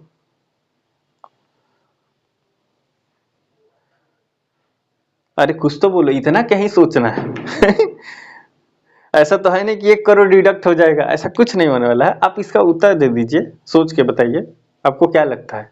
हाँ सर, यह व्यवस्था लागू कर दी गई थी, मैंने स्थापना कर दी थी, ऐसा किया गया था कि क्या भारत शासन अधिनियम 1935 संघीय व्यवस्था की स्थापना कर दिया था? तो बाकी लोग नहीं बोल रहे हैं, मैं कितना देर बोला हूं, है ना। अब कई बार मैं आपको बोलता हूं कि आप कनेक्ट जरूर कीजिए, कुछ भी क्वेश्चन पूछा जाता है आप जरूर बोले। तो इसका आंसर यही है कि 1935 में मैंने अभी आपको पढ़ाया है कि सिरे नहीं चढ़ी वो अलग बात है। 1935 अधिनियम में स्थापना कर दिया था कि नहीं कर दिया था, फेडरेशन ऑफ इंडिया ही लिखा गया था, सीधा फेडरेशन ऑफ इंडिया लिखा गया था, और उसके शक्तियां है वो बांट दी गई थी, अलग अलग लेवल की सरकार करने की बात की गई थी, तो सब तो है ही, है ना। और शक्ति स्पष्ट रूप से बांटा गया था कि स्टेट लिस्ट में बिंदु रखा गया था, और उसके बाद जो यूनियन लिस्ट है उसमें बिंदु रखा गया था, है ना। तो इसका उत्तर हमने क्या लिखा है, आपको मैं पढ़ के सुना देता हूं। उत्तर हमने लिखा है, संघीय व्यवस्था के मुख्य लक्षण निम्न है। हिंदी में मैंने लिखा है, हिंदी में पढ़ देता हूं। लिखित संविधान, दोहरी राजनीतिक कार्यपालिका, शक्तियों का विभाजन, स्वतंत्र और निष्पक्ष न्यायपालिका, दोहरी नागरिकता, ये भी होती है ना, ड्यूअल सिटीजनशिप, ये इसमें आ जाएगा, ड्यूअल सिटीजनशिप भी होता है। तो ये अगर देखें तो 5 लक्षण हमने आपको बता दिया कि पहले हमने बता दिया कि संघीय व्यवस्था के लक्षण है। अब आते हैं 1935 के शासन अधिनियम के मुख्य लक्षण निम्न थे। केंद्र में द्वैध शासन लागू किया गया। 1937 में इसके प्रावधान अनुसार संघीय न्यायालय की स्थापना हुई। इसके अधिनियम में ही सर्वप्रथम शक्तियों का विभाजन किया गया और संघ, राज्य और समवर्ती सूची बनाया गया था। इस अधिनियम से प्रांतों को स्वायत्तता प्रदान की गई। जो मूल संविधान का लगभग 60% भाग भारत शासन अधिनियम 1935 से लिया गया है। इसके प्रावधानों व संघीय व्यवस्था के लक्षणों का तुलनात्मक अध्ययन करें तो हम पाते हैं कि भारत शासन अधिनियम 1935 स्पष्ट रूप से संघीय व्यवस्था की स्थापना कर दिया था। यहाँ यह भी ध्यान रखना जरूरी है कि यह अधिनियम भी वर्तमान स्वरूप के समान ही शक्तियों के विभाजन के मामले में केंद्र को ज्यादा शक्ति प्रदान किया था, जैसे अवशिष्ट शक्तियां संघ सरकार में निहित, गवर्नर जनरल को वीटो की शक्तियां इत्यादि, है ना। आपको पता है ना कि 1935 वाला जो था उसमें अवशिष्ट जो शक्तियां है वो सेंटर के पक्ष में था। इसलिए तो प्रिंसली स्टेट कह रहे हैं कि नहीं, हमारा सॉवरेनिटी खत्म हो जाएगा, हम नहीं जाएंगे क्योंकि हमको कम पावर मिल रहा है ना। लेकिन जब कैबिनेट मिशन आया तो उसने क्या कर दिया, कैबिनेट मिशन जो अवशिष्ट शक्तियां हैं वो राज्यों को दे दिया था, लेकिन भारतीय संविधान सभा ने उसको क्या कर दिया, अपने पक्ष में करके रोटेट कर दिया, उल्टा कर दिया है और सेंटर को ज्यादा पावर दे दिया है। अवशिष्ट शक्तियां भी किसको दे दिया है, संघ को। तो 1935 का जो अधिनियम था स्पष्ट रूप से भारत में संघीय व्यवस्था की स्थापना कर दिया था। इसमें कहीं से कहीं तक कोई शक नहीं है, कतई नहीं सोचना है कि नहीं किया था, किया था। सिरे नहीं चढ़ा हुआ अलग मामला है, व्यवस्था तो था ना, उसमें व्यवस्था आ गया था, है ना। लागू हुआ कि नहीं, नहीं लागू हुआ था, ये आपको ध्यान रखना है कि उसके था। अब देखो उससे गवर्नेंस हो रहा था, ऐसा आप नहीं सोचेंगे कि 1935 लागू नहीं हुआ था, वो लागू हुआ था, लेकिन फेडरेशन जो बनाने की बात थी वो सिरे नहीं चढ़ा था। मतलब एक पूरा बात आया है, मान लो कि 50 बिंदु लिख के आया है, ये अलग अलग बिंदु लिख के आया है, इसको लागू कर दिया गया और इस बिंदु में लिखा गया है कि हम फेडरेशन ऑफ इंडिया बनाएंगे और यहाँ पे विवाद हो गया, प्रिंसली स्टेट का हम नहीं रहेंगे, तो ये बिंदु लागू सिरे नहीं चढ़ पाए। लागू तो हुआ है, सिरे चढ़ाने का मतलब कि वास्तविकता में वो आया नहीं, हम कर नहीं पाए। जैसे हम ये कहेंगे कि हम 5 बजे उठेंगे, तो व्यवस्था तो हो गया, उठेंगे, लागू भी कर दिया हमने अपने आप को होशो हवास में, तो लागू भी हो गया है, व्यवस्था भी कर दिया है। 5 बजे नहीं उठे तो सिरे नहीं चढ़ा, है ना, वास्तविकता में वो दिखा नहीं, ये बात है बस, है ना। तो लागू हो गया था, वो जो बिंदु था वो धरातल पे उतरा नहीं, बस इतनी सी बात है।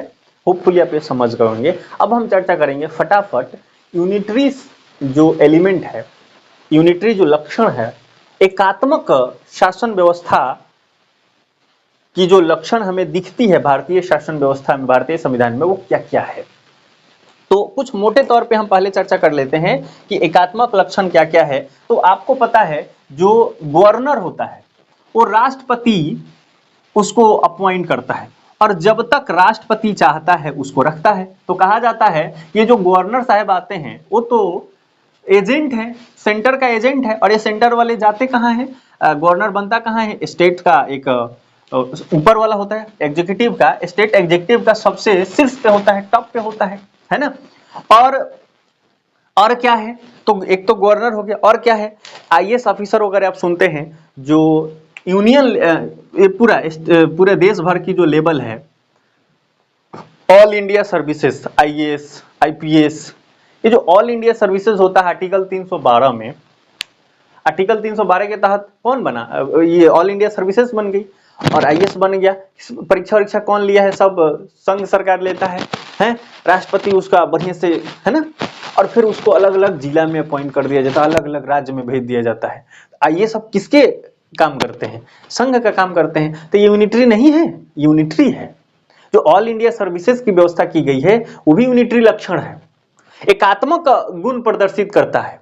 अगर गवर्नर की व्यवस्था देखें कि गवर्नर राष्ट्रपति अपॉइंट करेगा, ये भी क्या है, ये भी हमें सीधा दिखता है कि एकात्मक लक्षण है। अब देखो यहाँ पे मान लो कि सेंटर है, ये हो गया संघ हो गया, और इसके बहुत सारे स्टेट्स हो गए। अपने देश में कितने हैं, 28, अमेरिका में कितने हैं, 50, है ना।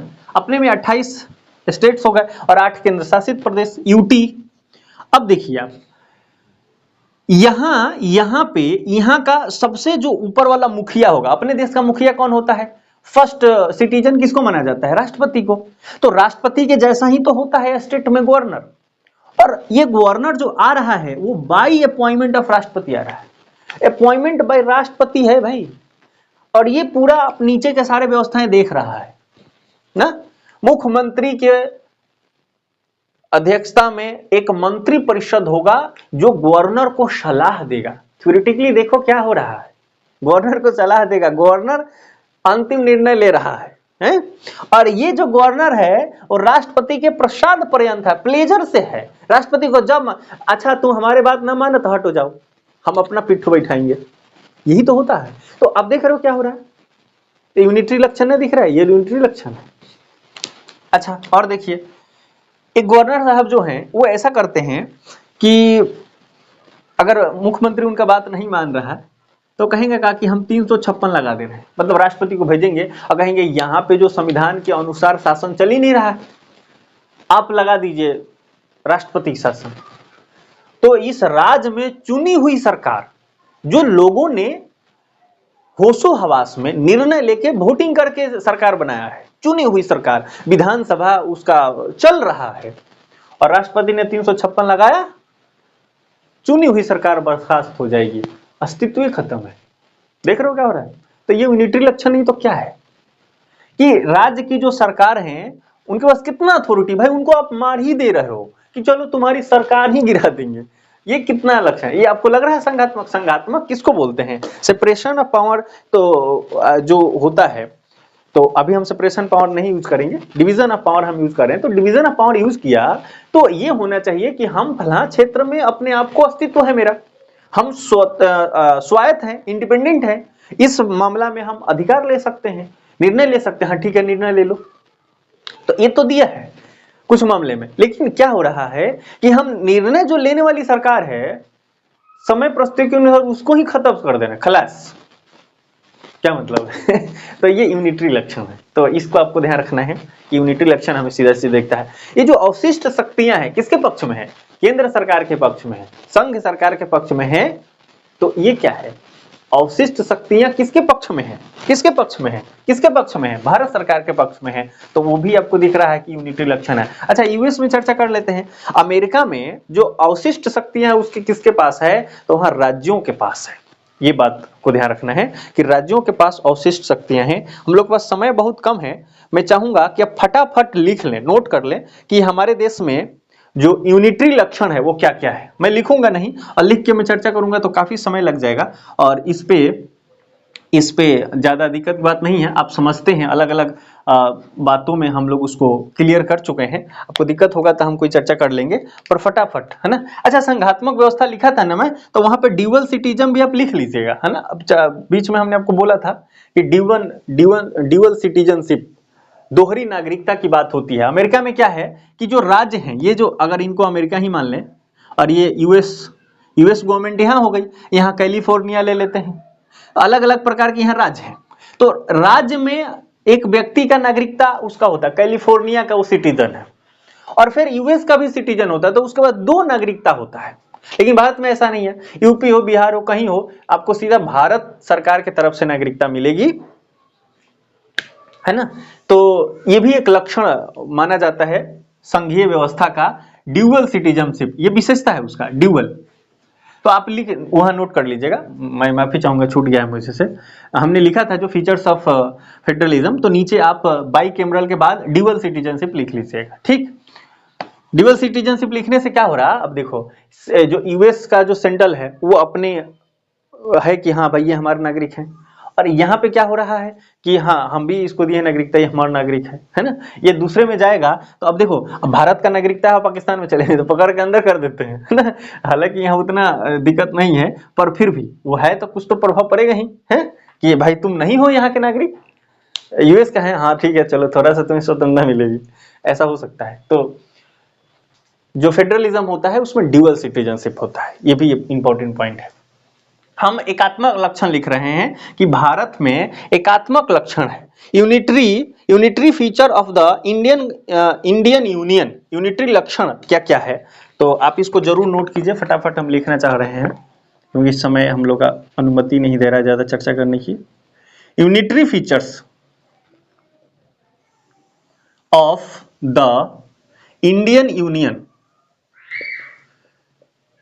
अच्छा ये इंडियन यूनियन हमने सब प्रयोग लिया है, इंडियन कॉन्स्टिट्यूशन भी लिख सकते हैं, लेकिन अब भारत की जो फेडरलिज्म है उसके बारे में चर्चा हो रही है, तो इसलिए unitary features of the Indian union हमने लिखा है। जो भारतीय संघ है इसका एकात्मक लक्षण क्या क्या है, एकात्मक लक्षण क्या क्या है? तो पहली बात है flexibility of the constitution. Rigidity है क्या? नहीं है।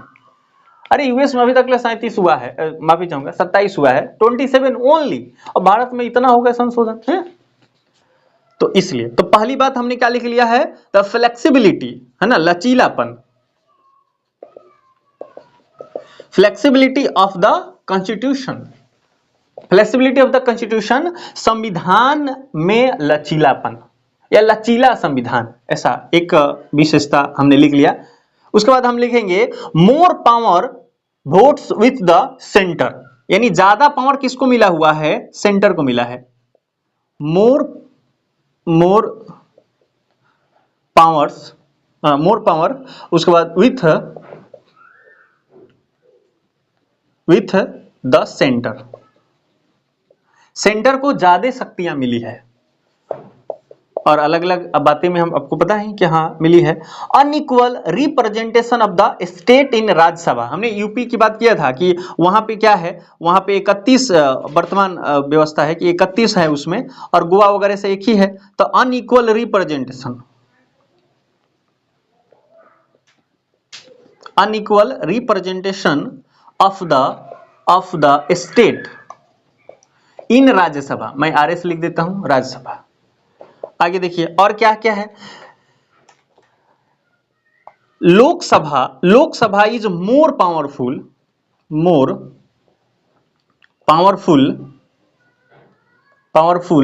देन द राज्यसभा, यानी राज्यसभा कम पावरफुल है और लोकसभा ज्यादा पावरफुल है। मनी बिल देख लीजिए, मनी बिल, तो मनी बिल के केस में हम क्या देखते हैं कि राज्यसभा इंपॉर्टेंट है। और आपको मार्क्स अगर आप याद कर लो तो मार्क्स क्या बोलता है? सब कुछ तो मनी है ना। भौतिक संसाधन पे जिसका कंट्रोल वही देश चला रहा है और वही दुनिया देख रहा है। तो वही बात है, मार्क्स को अगर लाएंगे तो मार्क्स तो सीधा कहेगा अरे बाप रे ये तो बड़ा उल्टा है, लोकसभा इंपॉर्टेंट है ना। राज्यों का प्रतिनिधित्व कहाँ है? राज्यसभा में, और सेंटर में तो डायरेक्ट इलेक्शन होता है ना। तो सेंटर को ज्यादा पावर, इसमें लोकसभा को ज्यादा पावर दे दिया है अपने लोकसभा को। राज्यों का प्रतिनिधित्व तो राज्यसभा करती है, और पावर ज्यादा आपने किसको दिया है? पैसा वैसा का सारा व्यवस्था कहां पे है? यहां पे है। तो ऐसे में क्या दिखता है? ऐसे में ये दिखता है कि लोकसभा के पास जो ज्यादा पावर है वो सेंटर को मजबूत कर रहा है। अगर इसको ज्यादा पावर रहता तो कहते कि राज्यों को मजबूत कर रहा है। आगे देखिए और क्या लिख सकते हैं। अच्छा, राष्ट्रपति ने 1 2 3 करके कानून लगा दिया, अध्यादेश ऑर्डिनेंस लाता है ना। जैसे कोई घटना घटित हो गई और प्रधानमंत्री साहब जा रहे हैं राष्ट्रपति के पास मुंह लटका के, क्या हुआ भाई? अरे ये घटना हो गई है, अभी तो संसद काम ही नहीं कर रही है, कैसे कानून बनेगा, बड़ा जरूरी है। अरे इतना का टेंशन ले दो, लाओ इधर ऑर्डिनेंस जारी कर दिया, 1 2 3 कहेगा, 1 2 3 हो गए कानून, जाओ। तो ये क्या है? आप ये देख सकते हैं कि 1 2 3 करके जो कानून लग रहा है, ऑर्डिनेंस जो ला रहे हैं, वो भी क्या है? वो भी तो यही दर्शा रहा है। अच्छा, ये 1 2 3 वाला कहाँ है? इसमें नीचे आया होगा, तो चलिए वो लाइन पे ही हम आएगा तो लिख लेंगे, नहीं तो छूट जाएगा एक दो को। अब देखिए इमरजेंसी लगाते हैं ना, तो इस पे इसकी भी हमने चर्चा कर लिया है पहले। इमरजेंसी पावर्स है ना, इमरजेंसी पावर्स में क्या क्या है? 352, 356 और 360। ये तीनों केस में इमरजेंसी जो लगता है वो सेंटर को मजबूत बनाता है। आगे हम देखें इंटीग्रेटेड जुडिशियरी। भाई जुडिशियरी न्यायपालिका तो स्वतंत्र है, निष्पक्ष है, लेकिन आप इंटीग्रेटेड बनाए हो कैसे? जो यहाँ सुप्रीम कोर्ट है, यहाँ जो सुप्रीम कोर्ट है, और यहाँ जो स्टेट का हाई कोर्ट जो होता है, हाई कोर्ट अंतिम नहीं है। हाई कोर्ट में अगर कुछ बात हुआ और हाई कोर्ट ने कुछ अपना दिया जजमेंट, वो अंतिम नहीं माना जाएगा। वो ये कहां चैलेंज हो जाता है? सुप्रीम कोर्ट में। तो अंतिम निर्णय कौन ले रहा है? Supreme court. तो देख रहे हो, तो ये यूनिटरी इंटीग्रेटेड जुडिशियरी सिस्टम है अपने देश में। जो डिस्ट्रिक्ट कोर्ट होता है, डिस्ट्रिक्ट कोर्ट से कोई फैसला आया और किसी एक पक्ष को कहना हमारे साथ जाति हुआ है, भेदभाव हुआ, कुछ हमको न्याय नहीं मिला, तो ये कहां जाएगा? फिर ये हाई कोर्ट में चला जाएगा। हाई कोर्ट से न्याय आएला तो वो वाला पक्ष है चाहे यही पक्ष होगा ना, हमको तो जाति हुआ, हमको न्याय नहीं मिला, फिर ये कहाँ चला जाएगा, ये सुप्रीम कोर्ट चला जाएगा। तो जो सेंट्रल लेवल की जो सिस्टम है सुप्रीम कोर्ट, वो अंतिम है। तो पावरफुल कौन हो गया, सुप्रीम कोर्ट, है ना। और आपको भी बात पता है, तो इसलिए ये नहीं हो जाएगा। दूसरी बात, अपने देश में क्या है, सिंगल सिटीजनशिप है, सिंगल सिटीजनशिप है ना, सिंगल सिटीजनशिप है। ये भी क्या है, यूनिटरी लक्षण है। होपफुली आप इतना लिख लिए होंगे, मैं इसको मिटा रहा हूं। और देखें, कुछ बोल रहे हो, चलिए आगे हम लोग लिख रहे हैं, आप लिख लो। आगे लिख रहे हैं, the executive is a part of legislature।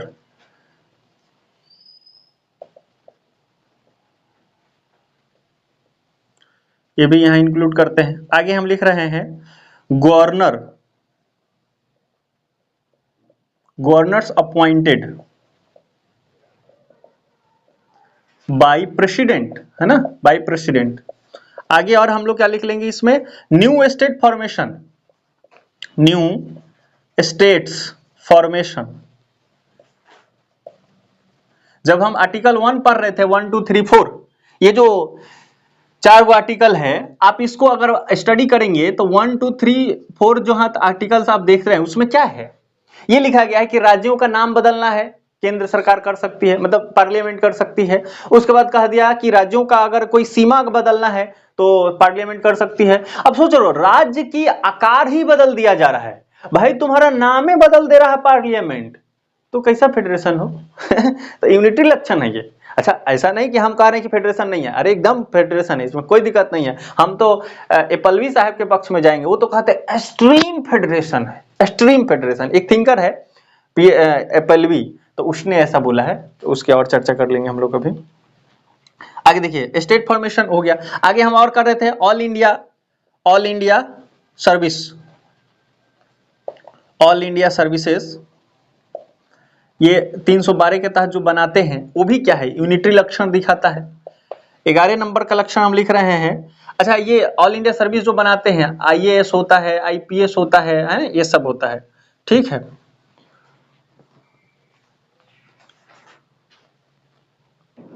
Integrated election machinery, है ना, इंटीग्रेटेड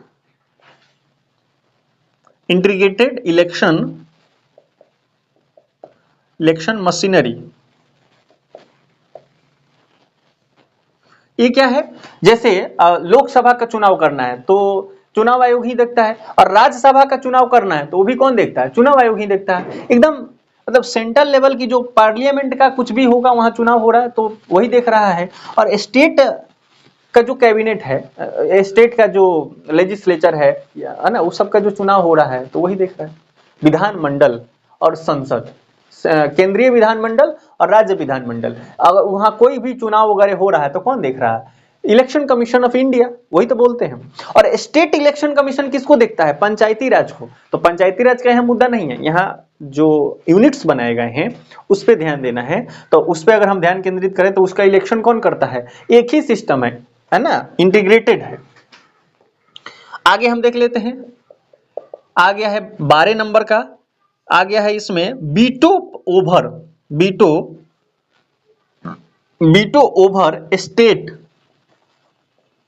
स्टेट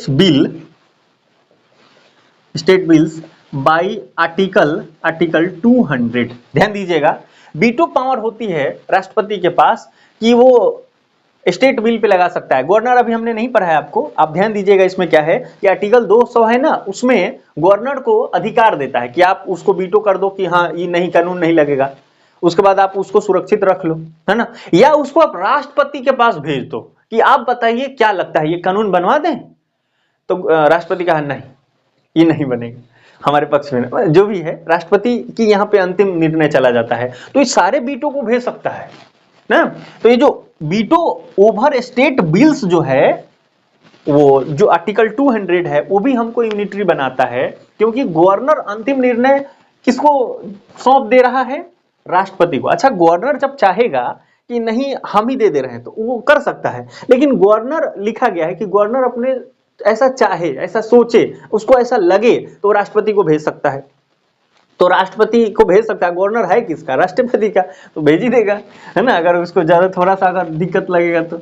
आगे देखिए 13 नंबर का क्या लक्षण है? 13 नंबर है integrated audit machinery. Integrated audit machinery, integrated audit machinery, audit machinery. Integrated audit machinery क्या है? आप लेखा परीक्षक जो सुनते हैं वो दोनों का ऑडिट करता है, सेंटर का भी और स्टेट्स का भी, और जरूरत पड़ने पर लोकल लेवल की गवर्नमेंट का भी ऑडिट वही करता है। तो ये बड़ा इंटीग्रेटेड है ना। तो ऑडिट का काम कौन करता है? सीएजी, है ना, आपको मैं बता भी दिया। यहाँ लिखा गया है the president of the country appoints the CAG who audits accounts of the both centre and the states. जो राष्ट्रपति है सीएजी को नियुक्त कर रहा है, सीएजी को ऐसे फॉर्मुलेशन कर रहा है। देखो सीएजी को राष्ट्रपति तो नियुक्त कर देता है, बना देता है, लेकिन हटा नहीं सकता। सीएजी जो होता है ना, वो जैसे सुप्रीम कोर्ट के मतलब जो जजेज होते हैं उनको हटाने की प्रक्रिया फॉलो करनी पड़ती है। तो ये इंपॉर्टेंट हो गया आपके लिए, क्योंकि गवर्नर को राष्ट्रपति जब चाहे हटा भी सकता है, लेकिन सीएजी को अपॉइंट तो कर देता है लेकिन हटा नहीं सकता। ये आपको ध्यान रखना है। इंटीग्रेटेड ऑडिट मशीनरी है अपने देश में सीएजी। सीएजी जो है लेखा नियंत्रक, महालेखा नियंत्रक परीक्षक जो होता है, वही जो ऑडिट्स होता है, अकाउंट्स होता है, वो सेंटर का वही देखता है और स्टेट का भी वही देखता है। और ये अपॉइंटेड किसके द्वारा होता है? प्रेसिडेंट के द्वारा। आगे देखते हैं, आगे हमारा बिंदु आ गया है, लग रहा है कुछ छूट गया है ना। इसमें तो 15 नंबर आ गया है यहाँ पे। पावर टू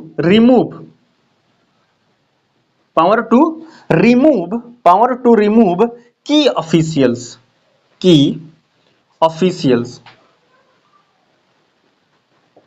अब ध्यान दो, पावर टू रिमूव की ऑफिशियल्स। राज्य चुनाव आयोग के सदस्य, हाई कोर्ट के जजेज, राज्य लोक सेवा आयोग के अध्यक्ष आदि को केंद्र सरकार ही हटा सकती है। यहां विधान सभा को भी हटाने का अधिकार है।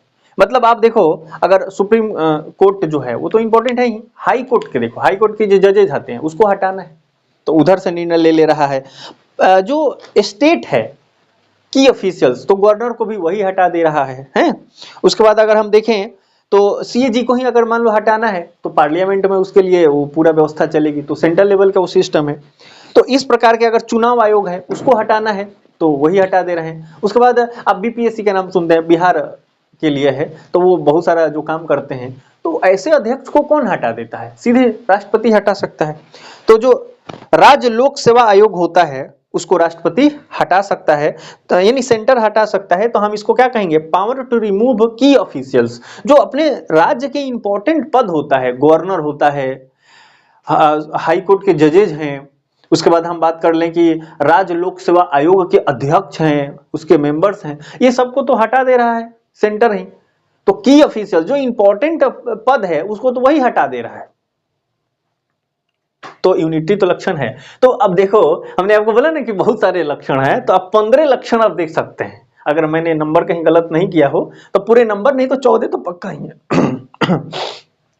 तो 15 और 14 लक्षण हमें ऐसे मिल गए जो कि भारत को एकात्मक बनाते हैं। तो इसको आपको ध्यान रखना है, बड़ा इंपॉर्टेंट है। अब ऐसे में अगर आपसे पूछा जाए कि सर आप बताइए, है ना, विद्यार्थियों आप बताइए कि आपको क्या लगता है कि भारत को हम क्या कहेंगे? फेडरेशन कहेंगे या नहीं कहेंगे? आपके पास ये प्रश्न आ गया है, तो कोई भी ये बात बताए कि क्या भारत को फेडरेशन कहेंगे या नहीं कहेंगे। जो शेष जो टॉपिक है ना उसको हम लोग कल ही कर लेंगे, आज नहीं करते हैं। और उसको अगर हम देखें तो उसमें समय लगाना होगा हमें कि इतनी सारे बातें करने के बाद हम भारत को क्या बोलेंगे, किस प्रकार के संघात्मक व्यवस्था है। और मैं आपको याद दिला दूं, मैं शुरू में आपको बोला था कि अलग अलग प्रकार के जो थिंकर हैं वो भारत को अलग अलग फेडरल मानते हैं, अलग अलग यूनियन मानते हैं। तो उनको हमको पढ़ना होगा। एग्जाम में डायरेक्ट क्वेश्चन आता है कि क्वासी फेडरल, भारतीय संघीय व्यवस्था को क्वासी फेडरल कौन बोल दिया है ना। सौदेबाजी का संघ है ये कौन बोल दिया है ना। मॉरिस जोन्स हैं, वो कहते हैं कि भारतीय जो संघ है वो सौदेबाजी का संघ है।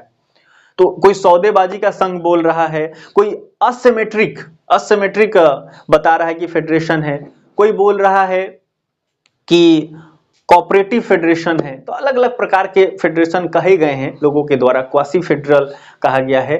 तो ये जो थिंकर को पढ़ना बहुत जरूरी है। इसमें 10-12 थिंकर हैं, उसको हम लोग को कंप्लीट करना है। मैं आपको 10 को कम से कम बताऊंगा, है ना। तो देखते हैं, जैसे एक और हमने आपको बताया एपल्बी, तो उसने क्या बोला कि एक्सट्रीम फेडरेशन है, अत्यंत संघवाद है तो वो इसलिए बोला था ना कि नेहरू जी के शासनकाल में वो आए थे, अमेरिका का वो थे एडमिनिस्ट्रेशन को जानकार, तो उन्होंने बुलाया था कि आप बताइए कि क्या सुधार कर सकते हैं। तो उन्होंने बता दिया। तो अब नेहरू जी बुलाए, दोबारा बोलेंगे नहीं करेंगे, अगर बोलेगा कि नहीं तो नहीं फेडरेशन ही नहीं, इसलिए उसने बोल दिया एक्सट्रीम फेडरेशन है। मैंने मजाक में बोले ताकि आपको याद रह जाए, है ना, कि नेहरू जी के शासनकाल में भारतीय शासन व्यवस्था में सुधार करने के लिए एपल्बी साहब को बुलाया गया था। तो उसने इस बात को कहा कि भारत का जो संघीय व्यवस्था है वो एक्सट्रीम फेडरेशन है, एक्सट्रीम फेडरेशन, है ना। पॉल एच एपल्बी नाम था उनका, पॉल एच एपल्बी। तो आगे हम अगले क्लास में इसकी चर्चा कर लेंगे।